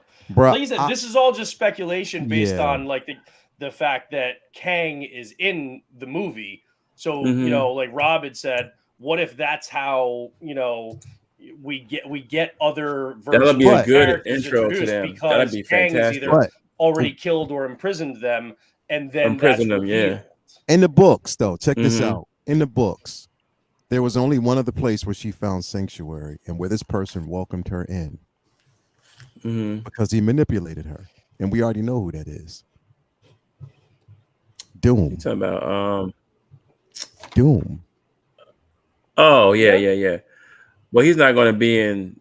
Well, I don't want to give. But Doom and Kang also have history. They do. Yeah, they do. Yeah. And there's the potential for Doom to be in Black Panther that everybody's been talking about.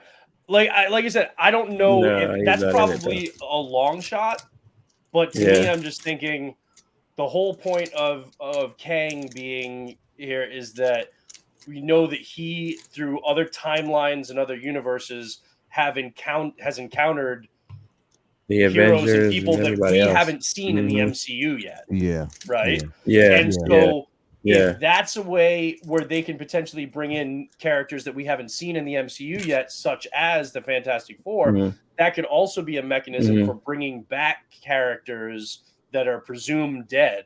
Yeah. But that, like Wanda, which nobody really believes that she is dead.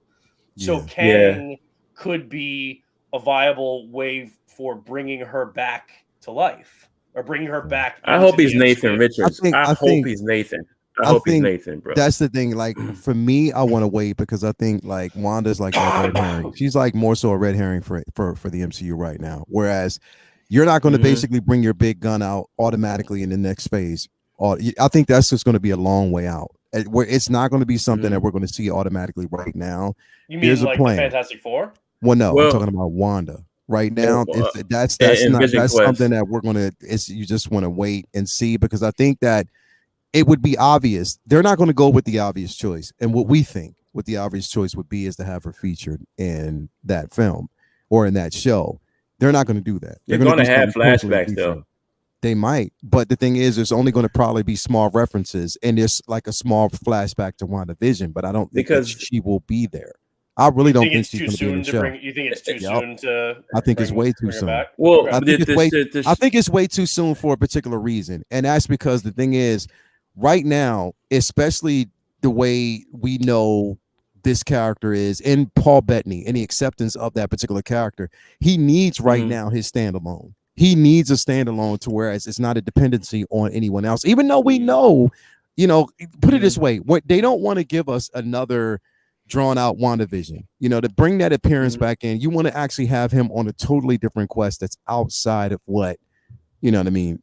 So I think that you could have her on the last episode though, at least like you could, but I just don't think we're going to see it, bro. No, I don't think she'll come back on the show. I mean, we could be wrong. We could be wrong. They've done things that we didn't as an anchor to something bigger. We didn't expect them to introduce Scar at the end of She-Hulk, even though they did it in a horrible way. Stop talking about that show, man. But but that's what I'm saying. Like, we didn't expect the mutant tease at the end of Ms. Marvel, right? As the kind of first acknowledgement of mutation. That's true. Yeah. That's true. The MCU. Yeah. But they did that. Yeah. So that's why I'm just, Yeah, I agree. I think it might be a little bit too early to bring her back just yet, but at the same time, I don't think it would be in Vision Quest. And I'm trying to think of is there another thing on the slate right now that we know of that it would make sense to bring? It's only Secret Wars, Agatha, Secret Wars, but again, that's a Disney Plus show. Oh yeah, that's right. They're going to do that on Disney Plus. The thing is, I think these shows are going to make small references. Again, I don't think it would be. The thing is, we looking at it would believe that that is the obvious choice, but they're not going to do that because they're thinking about the character's longevity, and they want to actually make it sustainable. To whereas that particular character is not depending on anything, and even with Agatha's character, I think the focus is going to be on that character. They don't want to. there's going to be loosely ties and conversations, but there's not going to be actual features. I don't believe it would be with Wanda in these shows because they just want those shows to stand alone. They want to build on those particular characters without any level of dependency. So once they're built up to a certain level, then you bring her in, and it's like, Agatha, okay, Do you think like the Agatha show, like, do you think that's going to be her kind of like turn to like not being a villain to being good? I don't know, because you know what's crazy, bro, that they're going back to Agatha, because you know she used to babysit Franklin Richards, bro.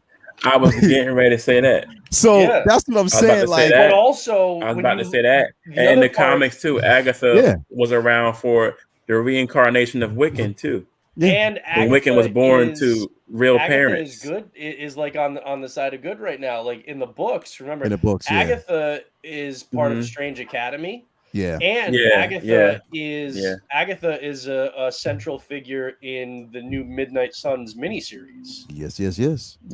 So she is erring on the side of good because So that's why I'm wondering, like, are they gonna do a Disney Plus show where the focal point, like the main character, is a straight up villain, or is this? Show I like her interactions with Clea too, bro. Yeah, right. And so is this gonna be her turning to good? So then they could potentially use her in Midnight Suns, or there was also talk of a Strange Academy Disney Plus show. Because that book has been like doing so damn well. Because if you think about it, bro, like if you think about WandaVision, right? If we think about it, her primary goal was to show Wanda who she really was, but she also revealed to Wanda that you're doing this. You're doing all of this. This is you doing. It's not me. You think it's me. I'm just. She was trying to take advantage of it, but she wasn't actually like the full-on villain. No, she wasn't. Even though she I killed think the she was mom. trying to manipulate Wanda to use her power too. She killed the mom. Yeah. She didn't kill everybody. That's why. But that's why I'm kind of wondering: is this going to be like that? Be her redemption I think it is. Arc, I think it is. Toward her having a role in a Midnight Suns, which has been rumored for a while now. Or, I believe so. A Strange Academy thing, because I believe so. She's a mystical character that can slot into that, because a Strange Academy show on Disney Plus makes a lot of sense. I mean, that's basically Marvel's Harry Potter. Like, as a Disney Plus show, that could be a big hit for them. Yeah, I think and like I said, I mean, it's going to be interesting to see the show. I cannot wait to see it, but I believe it might be her turn. I think it is going to be that turn, because that's what. I think those two shows are going to be big bank for Disney. Vision Quest and Agatha show. I hope so. And if they do well, that just feeds into whenever Wanda does come back. However, I think most of us think it's going to be the film side, but however, you don't think either one of them could bridge her? Fleshed out the magical aspect of the universe more for when she returns. But you don't think that either one of those will bridge her to the movie, like have her come on the last episode, and then from there it get bridged to a film? I don't want them to, bro. I think it's too big of a thing. You have to do it on the big screen. You have to do it on the big screen, but at the same time, they can make subtle references. But the thing is, we already know that Disney is used to doing the total opposite of what we think is the obvious. They're not going to do that, bro, because they know what the expectation was. The entire show, WandaVision, we were talking about, what was the talk? Oh, we're going to see Doctor Strange. We're going to see fucking Mephisto. And you didn't see that at all. You know what I mean? But it was bait and switch type of situation. And this is what they used to doing. I just don't believe that for Wanda, they want to keep Marvel, because the thing is, as far as we know, she might not even actually be in this universe, bro. She might not be in this particular. She might have actually left and went somewhere else to make a For all we know, Vision Quest might be him trying to figure out what happened with the multiverse traveling and go travel the multiverses trying to find her. True. Right. I just want to see him absorbing America Chavez's power at the end there. She was, yeah. Exactly. But see, I want to see him. If this is a quest, Vision Quest. This is a quest. Any quest, you have a beginning and a middle and an ending. I want to see him go to his beginning and try to find out why he was made, who made him, blah blah blah blah blah. Then you get to that middle. You find out more and more about yourself. But me personally, I would love to see Wanda at the end. But I mean, like you said, maybe they're holding on to.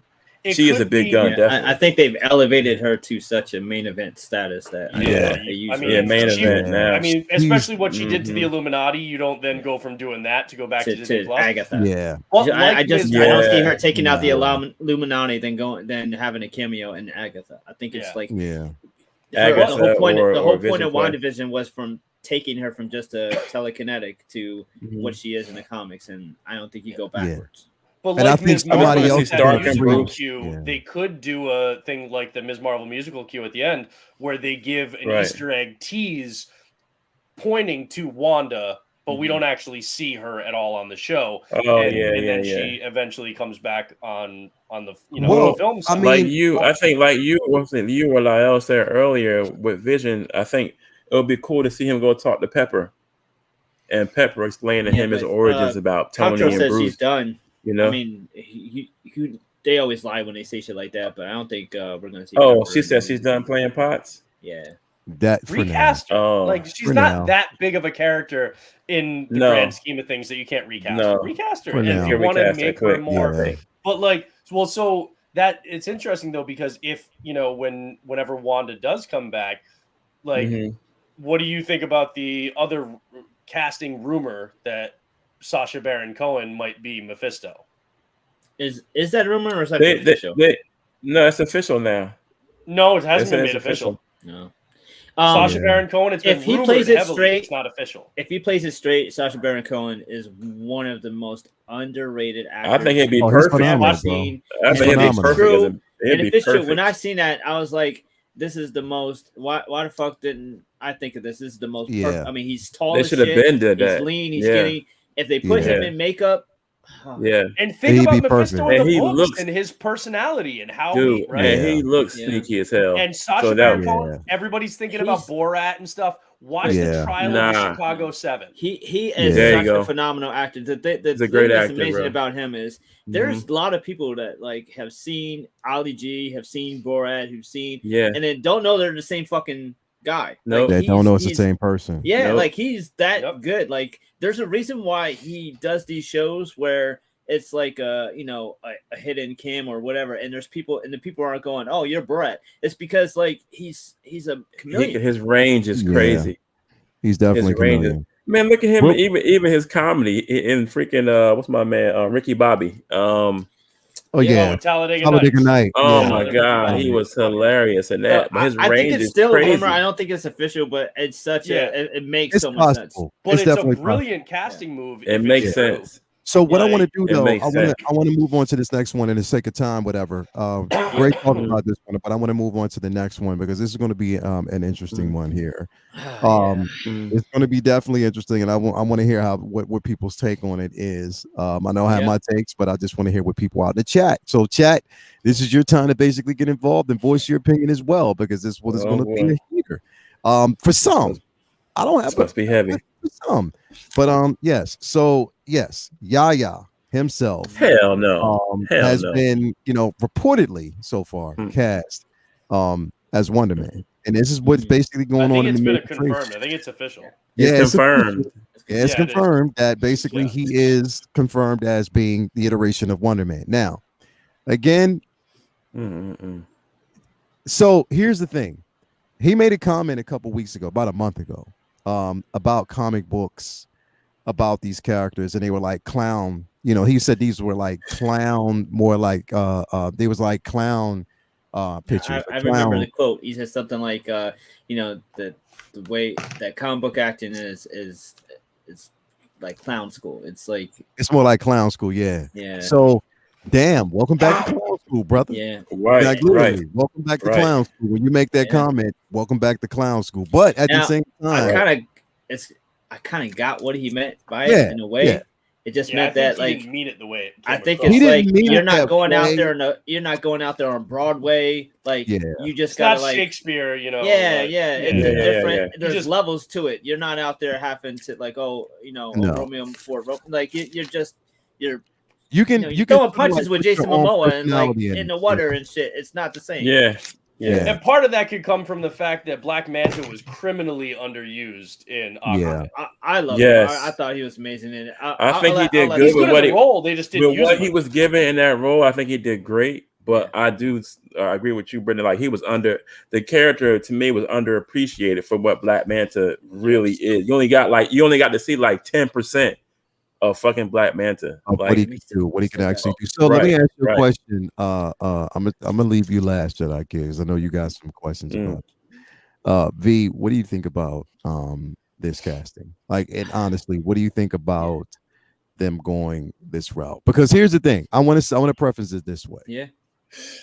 I didn't show these pictures, but we know right now that Keke Palmer is campaigning to be Rogue. Yeah. I saw those pictures. She looks phenomenal.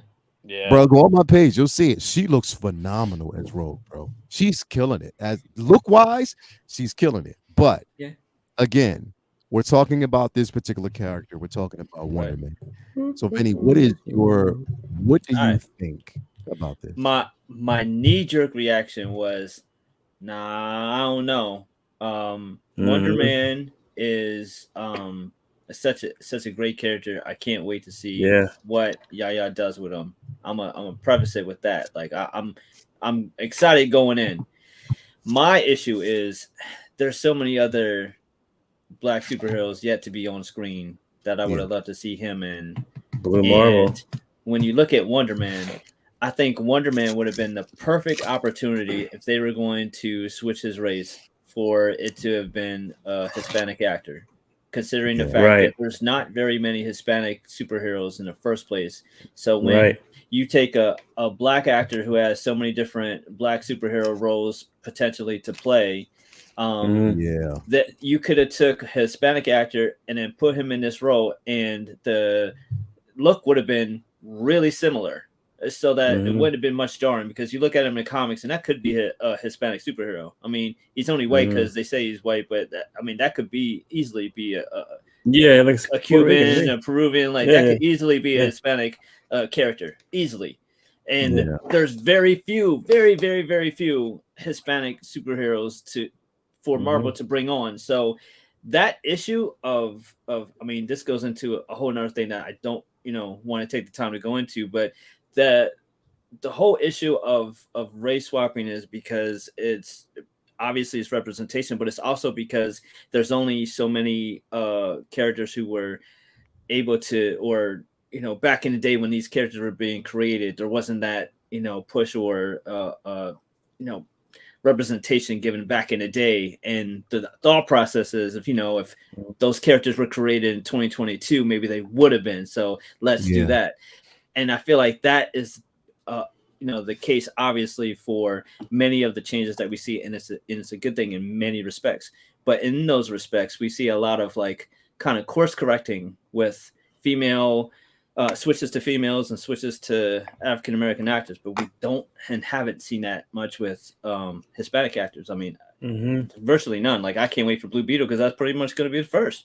So, so this would have been a perfect opportunity to cast a leading Hispanic man for that. That would have been so huge. And I think that Namor. They kind of, Namor, right?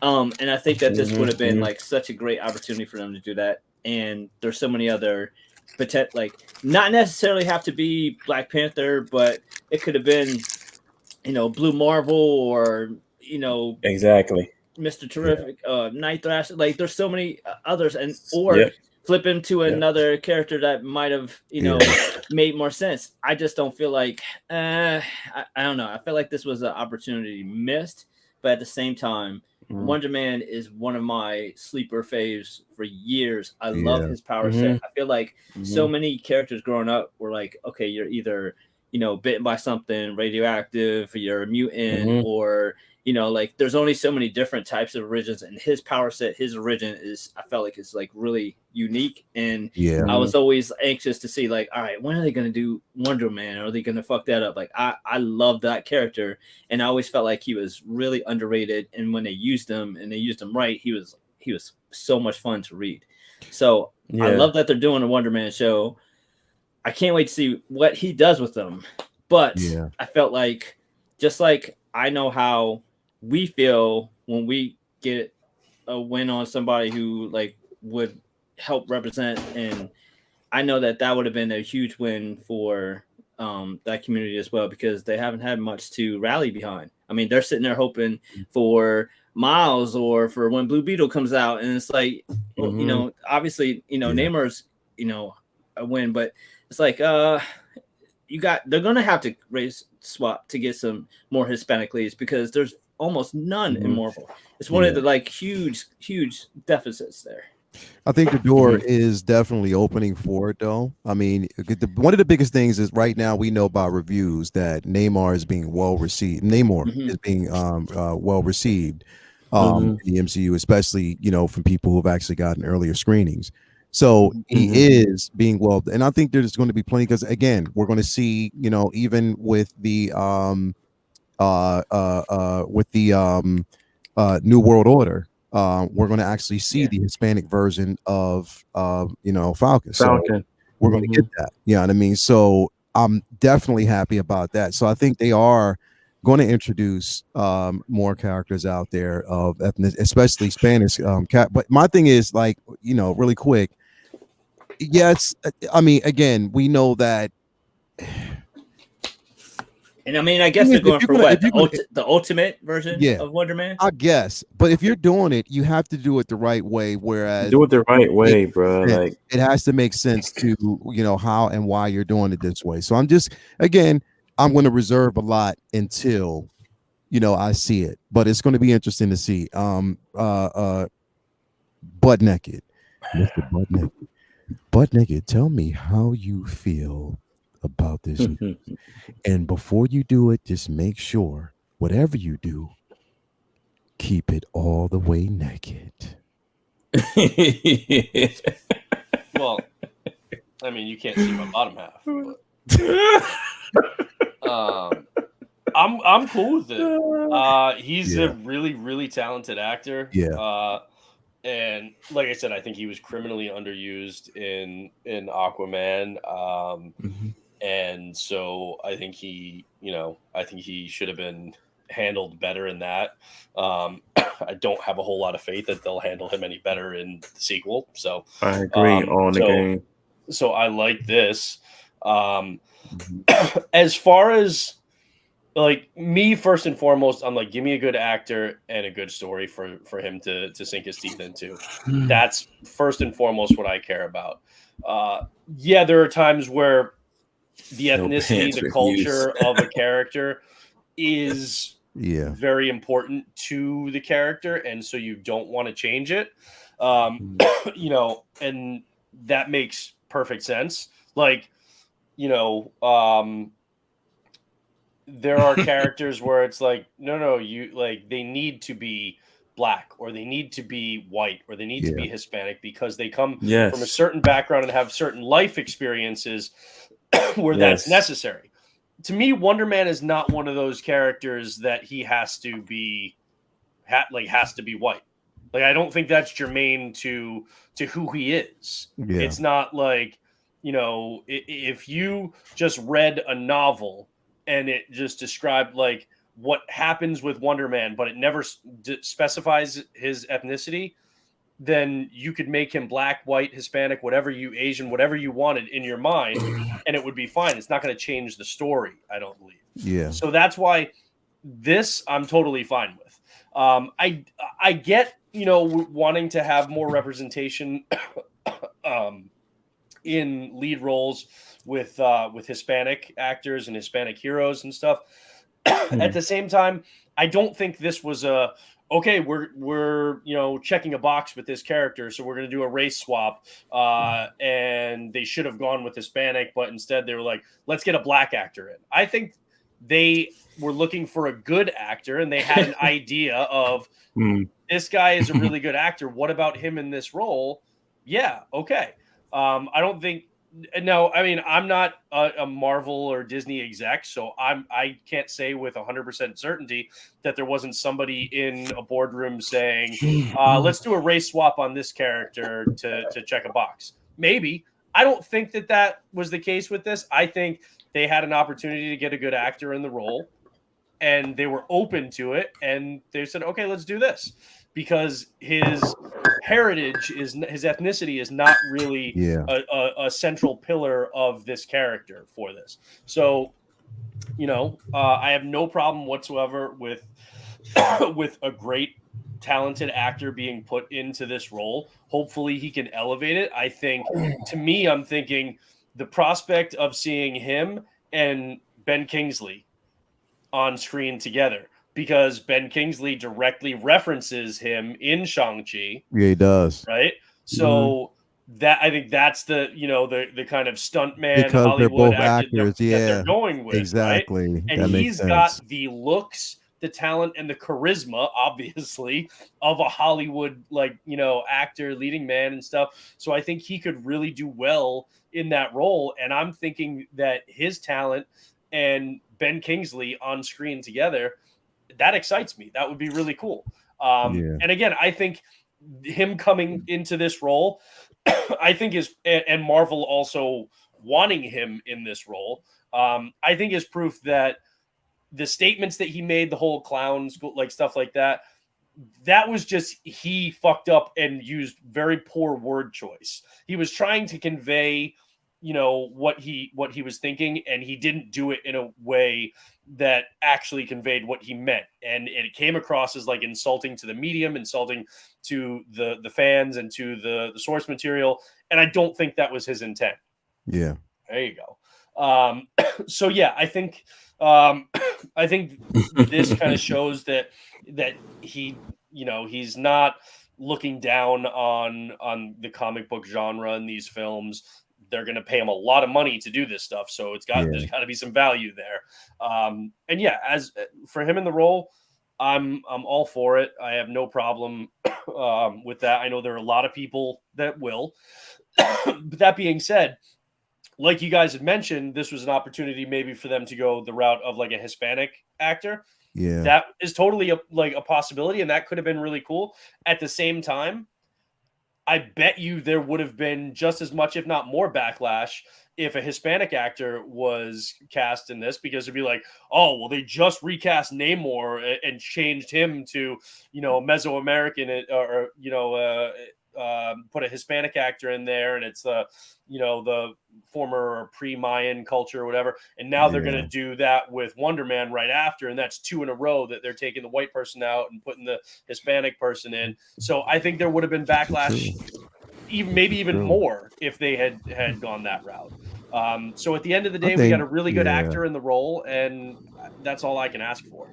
I think also, I mean, because again, say what you will about the latest Matrix film, his portrayal in that Matrix film, and how whimsical, how funny he was, not funny, but just really everywhere, was dope. What he did, trying to fill Lawrence Fishburne's shoes. Yeah, I mean, let me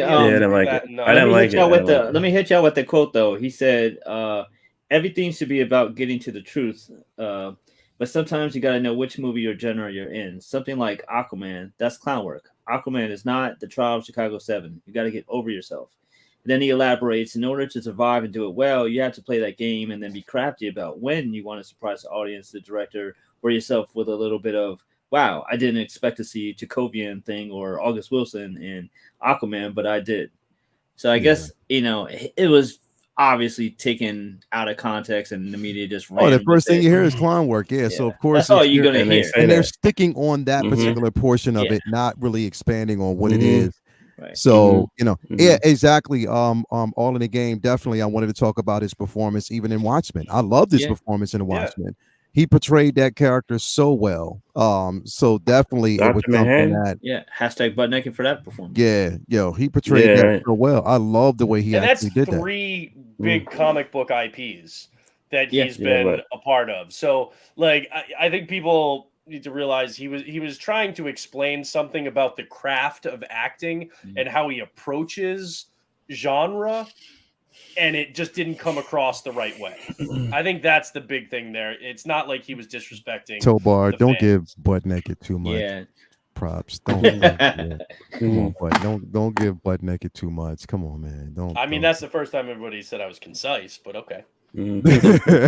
Butt naked. Don't give butt naked too much, man. Anyway, Jedi Kid, you have the floor. Now, before you do, there would be no powder smacking with it. Yes, sir. So make sure, just. If you get too riled up, just close your eyes. Henry Cavill is Superman. Henry Cavill is yes, sir. That's all. That's what I do. Like, hell yeah, just his happy place is Fortress of Solitude. There you go. That's it. That's my happy place, boy. That's my happy place. Seeing Jor-El and you know what? Why you're talking? Jor-El and Laura. John Williams. What you think, bro? What a score. I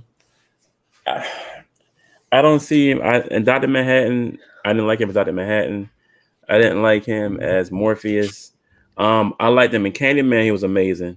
I thought he was awesome in Aquaman. Right? Did you not like him as Morpheus because you didn't like what he did, or because you didn't like the movie? The movie was garbage to me. Right. Okay. Yeah. The movie. I didn't like the movie either, but I thought he was good in what he was set out to do. I don't think the writing for him was good. It didn't fit him at all. Like what? Like, I don't know. I just didn't fit. There were certain aspects of the film that I liked. Not everything, but there were certain aspects of the film. It'd have been tough for anybody to pull off what they asked that. Because you got Larry Fishburne's shoes to fill. Like, come on, bro. That's big shoes, dog. But now, that's right. Dr. Manhattan was butt naked. But go ahead. He didn't even have stones for him. Y'all stupid, bro. But I can see him. There's two characters that Marvel still has not brought off the bench yet. One is freaking Blue Marvel. He would be perfect for Blue Marvel. Perfect. But it's like I still think that maybe the powers that be at Marvel are not ready for a Superman powered black man. I don't know. Maybe that's just me. Maybe I'm seeing that, looking too much into it. But I just feel like leaving him on the bench for some reason. I don't know why. JJ was trying to do it at DC. He was trying to do a black Superman. He's talking about Marvel though. Well, no. I'm talking about yeah. But that's Elseworlds. I was ready for that. I mean, elsewhere, I would do that. Whatever. But I don't think Marvel was ready for that. They would have been had Blue Marvel out there, and they probably would have nerfed him down too. You know what I mean? Or he could have been T'Challa. This is a waste. He could have been T'Challa. That was my pick. He could have been T'Challa. When they were talking about recasting, that was my pick to recast. Yes, he was mine too for it. But again, he'd been great. He would have been dope as. But here's the thing. Even with that basically being said, though, I trust their casting. I trust what they do with their casting. The writing is different, but I trust what they do with their casting, and obviously they have a vision for it. But with that, I agree with Vinny. Blue Marvel. I don't think that they're basically keeping that character on the bench. I think we will see that character, but I think they probably already have somebody in mind. There's a few people I have in mind playing that role. He should have been T'Challa or Blue Marvel. He'd have been perfect as either or. He was my pick for T'Challa, and it's like, I don't know. Okay, we gave you Black Panther, be happy. We gave you Sam Wilson, Captain America, be happy. We gave you Latino Namor, be happy with that. We got Riri Williams, be happy. I'm like, bro, like I just don't feel. I think we'll get Blue Marvel. I think we will get Blue Marvel at some point. 10 years from now? Well, but I mean, remember that everything is like long game right now. But Blue Marvel has ties in the books right now, both to America Chavez, to Sword, and America Chavez, and Monica Rambeau. I mean, and Monica Rambeau had a relationship. Thunderbolts and Defenders. Yeah, so, right. What's frustrating is you got the doors wide open for Ultimates, and they're going with Thunderbolts. I'd rather see that. Exactly. Well, there's nothing to say that they can't. It's not an either or. I know it's not an either or, but you would have seen one first if you had the choice. Right. Yeah, I get that. Right. But this Wonder Man, I agree with Vinny totally about the casting. I do. I just he's a great actor, bro. But there's some spaces that he just does not. He's like putting like a square peg in a round hole. It just doesn't fit for me personally. I would have rather he would have fit in as T'Challa. Perfectly. This Wonder Man thing to me is a waste. Also, I don't see as much as I love Wonder Man, it's more like a niche like sleeper like cult fave for me. Yeah, I don't see like him as a clearly, obviously hanging with the Avengers as far as character star power. Yeah, and then but you have an actor who's star power enough to be in that A-lister. No. Oh yeah, he's a good actor. So man. So that's kind of what I'm also getting at as far as with the Blue Marvel or T'Challa, you have it kind of matches better the talent with the character versus that like a grade A talent with kind of what's always in the books anyway been a B-lister. Now we know that Marvel is also really good at turning B-listers into A-listers. Yeah, true. But you know what was crazy? There were so many different characters Iron Man, I wanted to see portray Wonder Man. There was what people automatically they were tying Nathan Fillion to this character. People were basically I love Nathan Fillion. He would have been been his prime for this. Perfect though, bro. But he's past his prime for it. Another, surprisingly enough, back in the day, and this might take the world by storm. But you know what other actor they were earlier on before all the drama hit that they were basically tying into this character? Don't say Ezra Miller. For Wonder Man? Yeah. Armie Hammer. Oh, Armie Hammer. Yeah. Oh, that psychopath. That's who they were tying it before. Before all that hit, people wanted they were talking about the possibility of seeing him. But he's not an actor. He sucked in Lone Ranger. Are you kidding me? Like that was horrible. But hey, Lone Ranger was social network. Yeah, it was dope as fucking Social Network. So that's what I'm saying. Like he had range. He's a good actor. It's just that right now he was decent in Death on the Nile. Fucked up. You know what I mean? Death on the Nile was good. Yeah, but he did that weird shit at home. He's trying to eat people right now. Yeah, you know what I mean? But anyway, tie you up in my basement. But now I think here's the thing, bro. I think this is the thing, and I understand that there's going to be pushback on that. But at the same time, I'm just happy to see people getting opportunities to play certain roles. I'm glad that again. He has and I think that he will bring something to the character, even though we know that it could have went a totally different way. There's other roles that he could have actually played, and we know this. But again, maybe there's a better fit for who we want to play Blue Marvel. Maybe there's a better fit for who we want to pick up the mantle as. I know it'll never happen, but I always saw Dennis Haysbert as Blue Marvel. Yeah, I've been saying that for 10 years. Man, Vinny been saying that for a minute, bro. Wow, bro. Every time we talk, perfect. Outside of this, and for years, every time we ever talked about Blue comics and just comics in general, we could not be talking about something totally different. I'd be like, bro, he'd have been perfect. You know That's what, a waste too. I would love to see Dennis Haysbert's Blue Marvel. Like, yeah, we weren't even talking about Blue Marvel. Dude. I mean, obviously President Palmer on 24, but even back in the day, my favorite all-time movie. Yeah. Right? He was 24 the my favorite show of all time. Heat, so I've wanted to see Dennis Haysbert more shit forever. Yeah, 24 was the shit. But I still, what you were talking about having like a leading man, role, right? It's like same thing with Oscar Isaac, right? You've got a Hollywood like film leading man in a Disney Plus show. But now Wonder Man, unlikely to make the jump and be the, hanging with the full-fledged legit Avengers team or having his own solo movie. But maybe they're looking at him more in the same way that they're looking at some other characters, and they're saying, okay, we want a marquee name to be part of an ensemble cast where Wonder Man is in the mix with Ms. Marvel and some others. And so you want one or two actors that have that cachet, that have that name.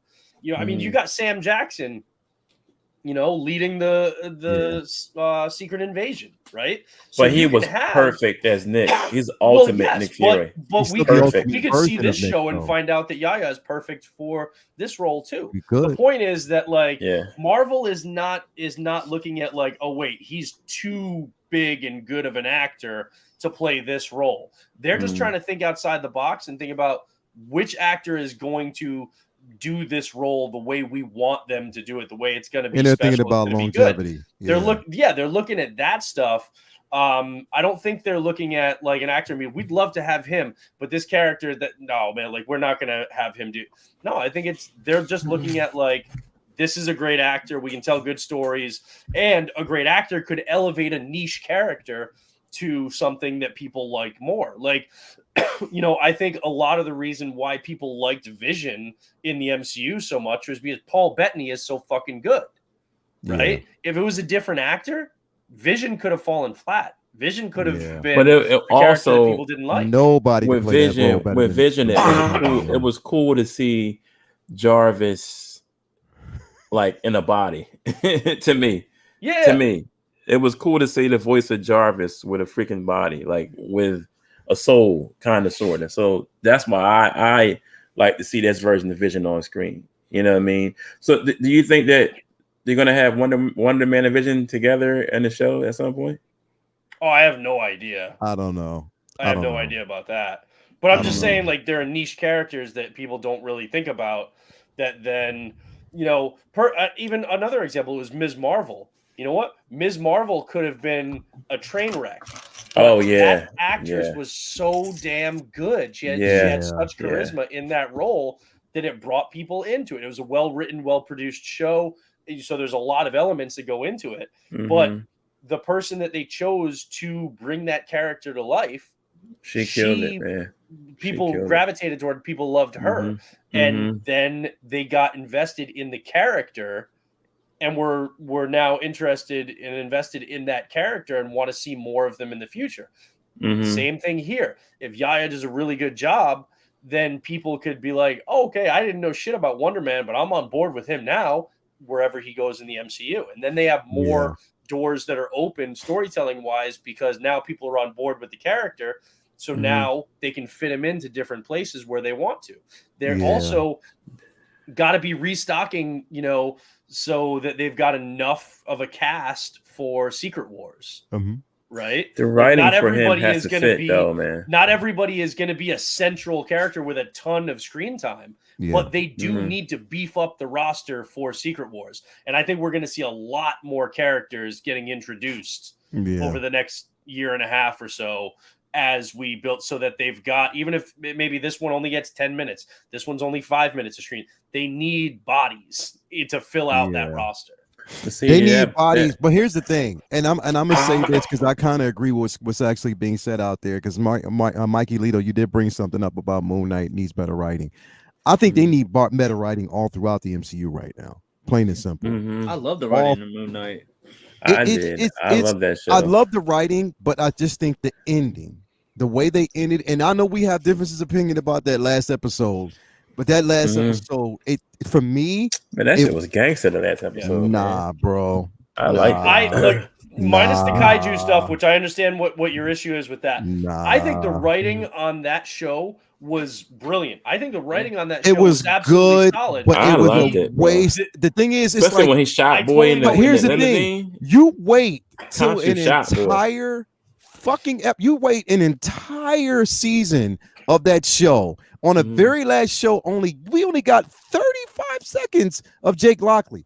That shit pissed me the fuck off. But bro. that was a knock against writing and not just a setup for one. That was a setup for season 2, I think. Here's what I'm saying. The thing is, bro, I think that a lot of these shows right now, what's happening is they are, bro. It again, it's just my opinion. This last episode dropped the ball for me, because of what I basically thought they could have actually done and where they could have went.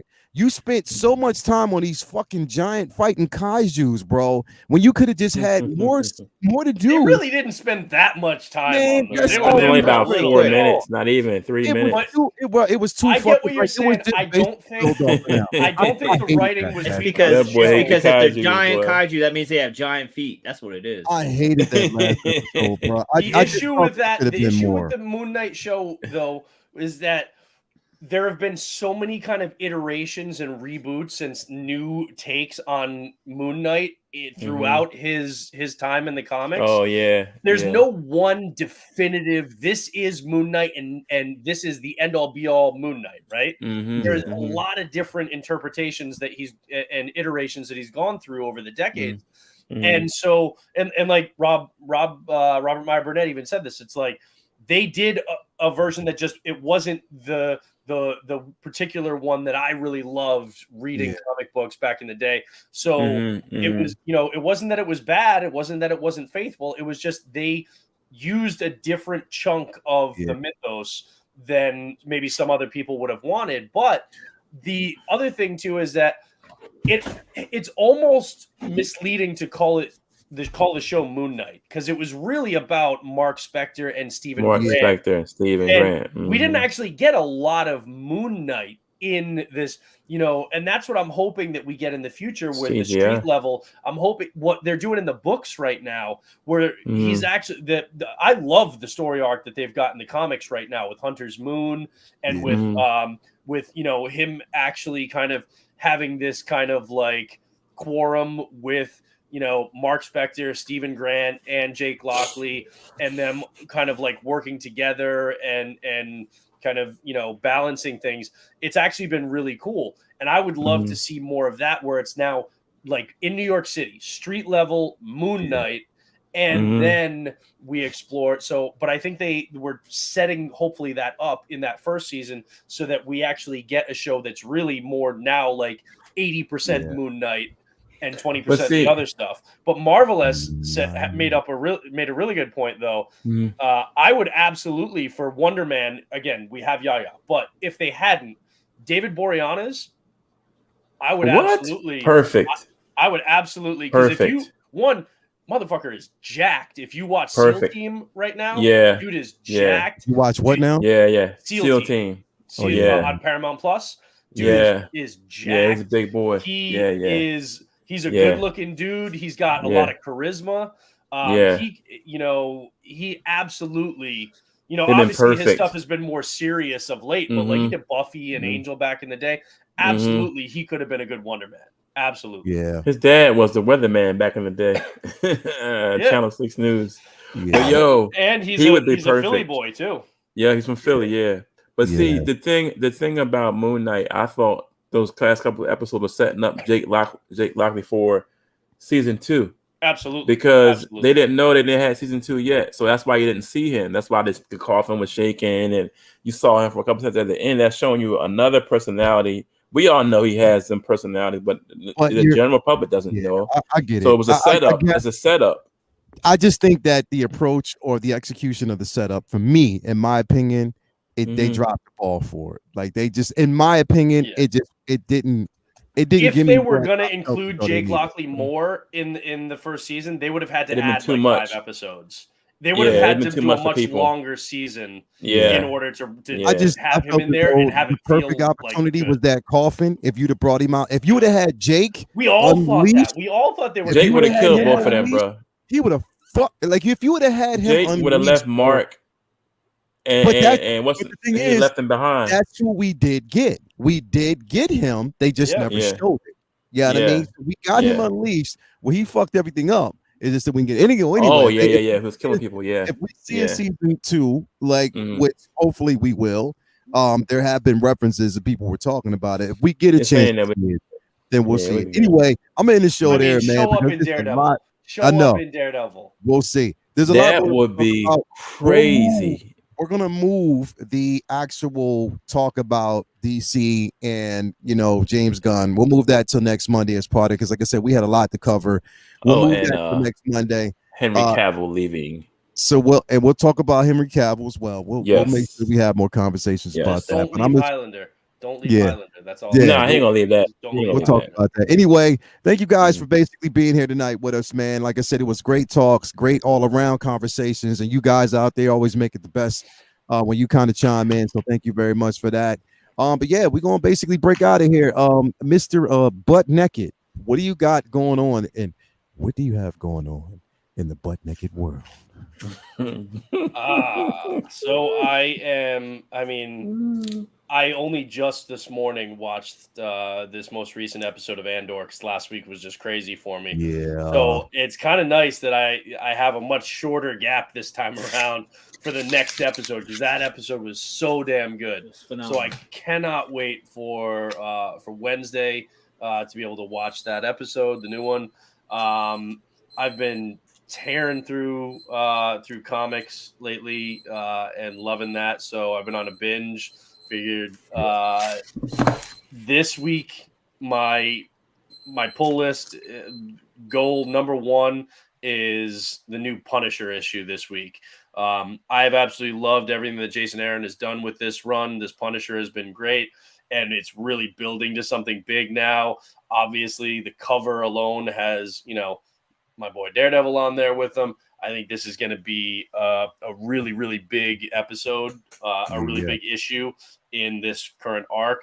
So that's my pick of the week that I absolutely cannot wait for. I'm looking forward to that a lot. So yeah, I'd say that's pretty much it, man. It's just reading more books and Andor, and looking forward to that Punisher book on Wednesday. Straight up. If you haven't already, follow Brendan, aka Butt Naked Assassin, and Collectors Without Fear. A Collector Without Fear on Instagram. One of these days you're gonna get it. The Collector Without Fear. The Collector Without Fear. Mr. Butt Naked himself. Thank you for being on the show at WBUTT, where naked is real. You are Vinny, welcome for having my presence. Vinny. Yeah. Vinny, what's going on, bro? What you got coming up next, bro? Man, I'm enjoying this. Like, I'm gonna have to take a little break. I might take a week off or a few days off withdrawing, and then I'm gonna be right back to it. There's a big list of stuff I want to get to, and I always try to utilize the fall and winter to get to that list. And I want to line up some cons and get out there and get on the road a little bit this winter, and so you can get some of that stuff lined up. I have a ton wouldn't do with justice of reading to catch up on. So I have so much reading to digest, and I just look forward to having a little bit more free time to catch up on all this stuff, and looking forward to Andor this week as well, and Uncivilized Scoundrels talk about it, and then back here on Comic Book Talk with Friends. Definitely. If you haven't already, follow Vinny, Vincent Dunn Art on Instagram. His link is on his page for his store, where you can get a lot of his prints. So make sure that you do. By the way, Jedi Pimp, your print is on the way, and I know you. Oh shit! That. So definitely feel good. We'll get to you in just a second. Everybody, I love how you said. I love how you said his link is on his page. How the fuck do they get to his page if they don't have the link? No, because my IG has a link to the store. Yeah. There you go. See, but naked. Right. Sometimes the nakedness just gets to your brain. Anyway, Vincent Dunn Art, thank you for being on the show. Next up, we have Jedi Pimp, Master Sergeant, aka Baby Powder Smack. My guy, whose booty are you going to be smacking tonight? Answer carefully. Shit. I think you're muted. She's upstairs. I'm sorry. Yeah. I'm sorry. Good Family Feud. Good answer. Good answer. There you go. Great answer. I like how you split that shit in real quick. Steve Harvey's face. Yeah, the right answer is when he was muted. Yeah. So she's upstairs. Upstairs. Nah, man. I'm just waiting on figures to come in. I picked up some books. I didn't read them yet. I just got these today. Let's see. This Batman. Yo. Nice. I got this today, and Shazam. Nice. And what's this? The Flash Year One. Yeah. I grabbed that, and this one I was looking for a long time. I'm so glad I grabbed this one. And it's number 2 of Suits with the T-shirt. Remember that run? Yeah, hell yeah. So I got that, and this beautiful Wonder Woman. Keep it. Art germ. Dude. No. Turn it back to the camera. Yeah. Let me back to the camera. Look at that. You gotta put this artwork, bro. This is. Hold on. Let me. Come on, man. This is Wonder Woman, bro. There you go. That's art germ. Camera right there. Yep. Yeah, there breathtaking Wonder Woman right there. Boom. He's the man. He's dope. Yes. Anyway, thank you. Yes, sir. Thank you so much. Tonight, everybody out there, if you haven't already, My man, and I still got Vinny's thing flowing across here. Let me, I was kind of caught up in the moment. Hold on, where we at? There we go. Wonder Woman she will mess you up like that. Mess your brain. She will mess your brain up. Follow Jedi Kid, aka Master Sergeant, on Instagram. Are you happy, butt naked? Are you happy that I'm saying it right after how long, motherfucker? Hey, it only took you what, a years to stop saying Master G. I'm saying fucking right on the fucking Master G every week. Master G was dope though. Come on, man. Master G, you just a Master G, motherfucker. But anyway, man, thank you for being here as always. Everybody out there, if you haven't already, make sure that you follow. And if you haven't become a member of the 16 Scale Man YouTube channel, make sure that you basically do great content. Comic Book Talk with Friends tonight. We have Say What Wednesday. Also, we have Rise and Shine with my girl, Marvelous, on Thursday, 4:00 Eastern. So definitely tune in for that. Great show. And then we only have one more Comic Book Talk with Friends before Black Panther.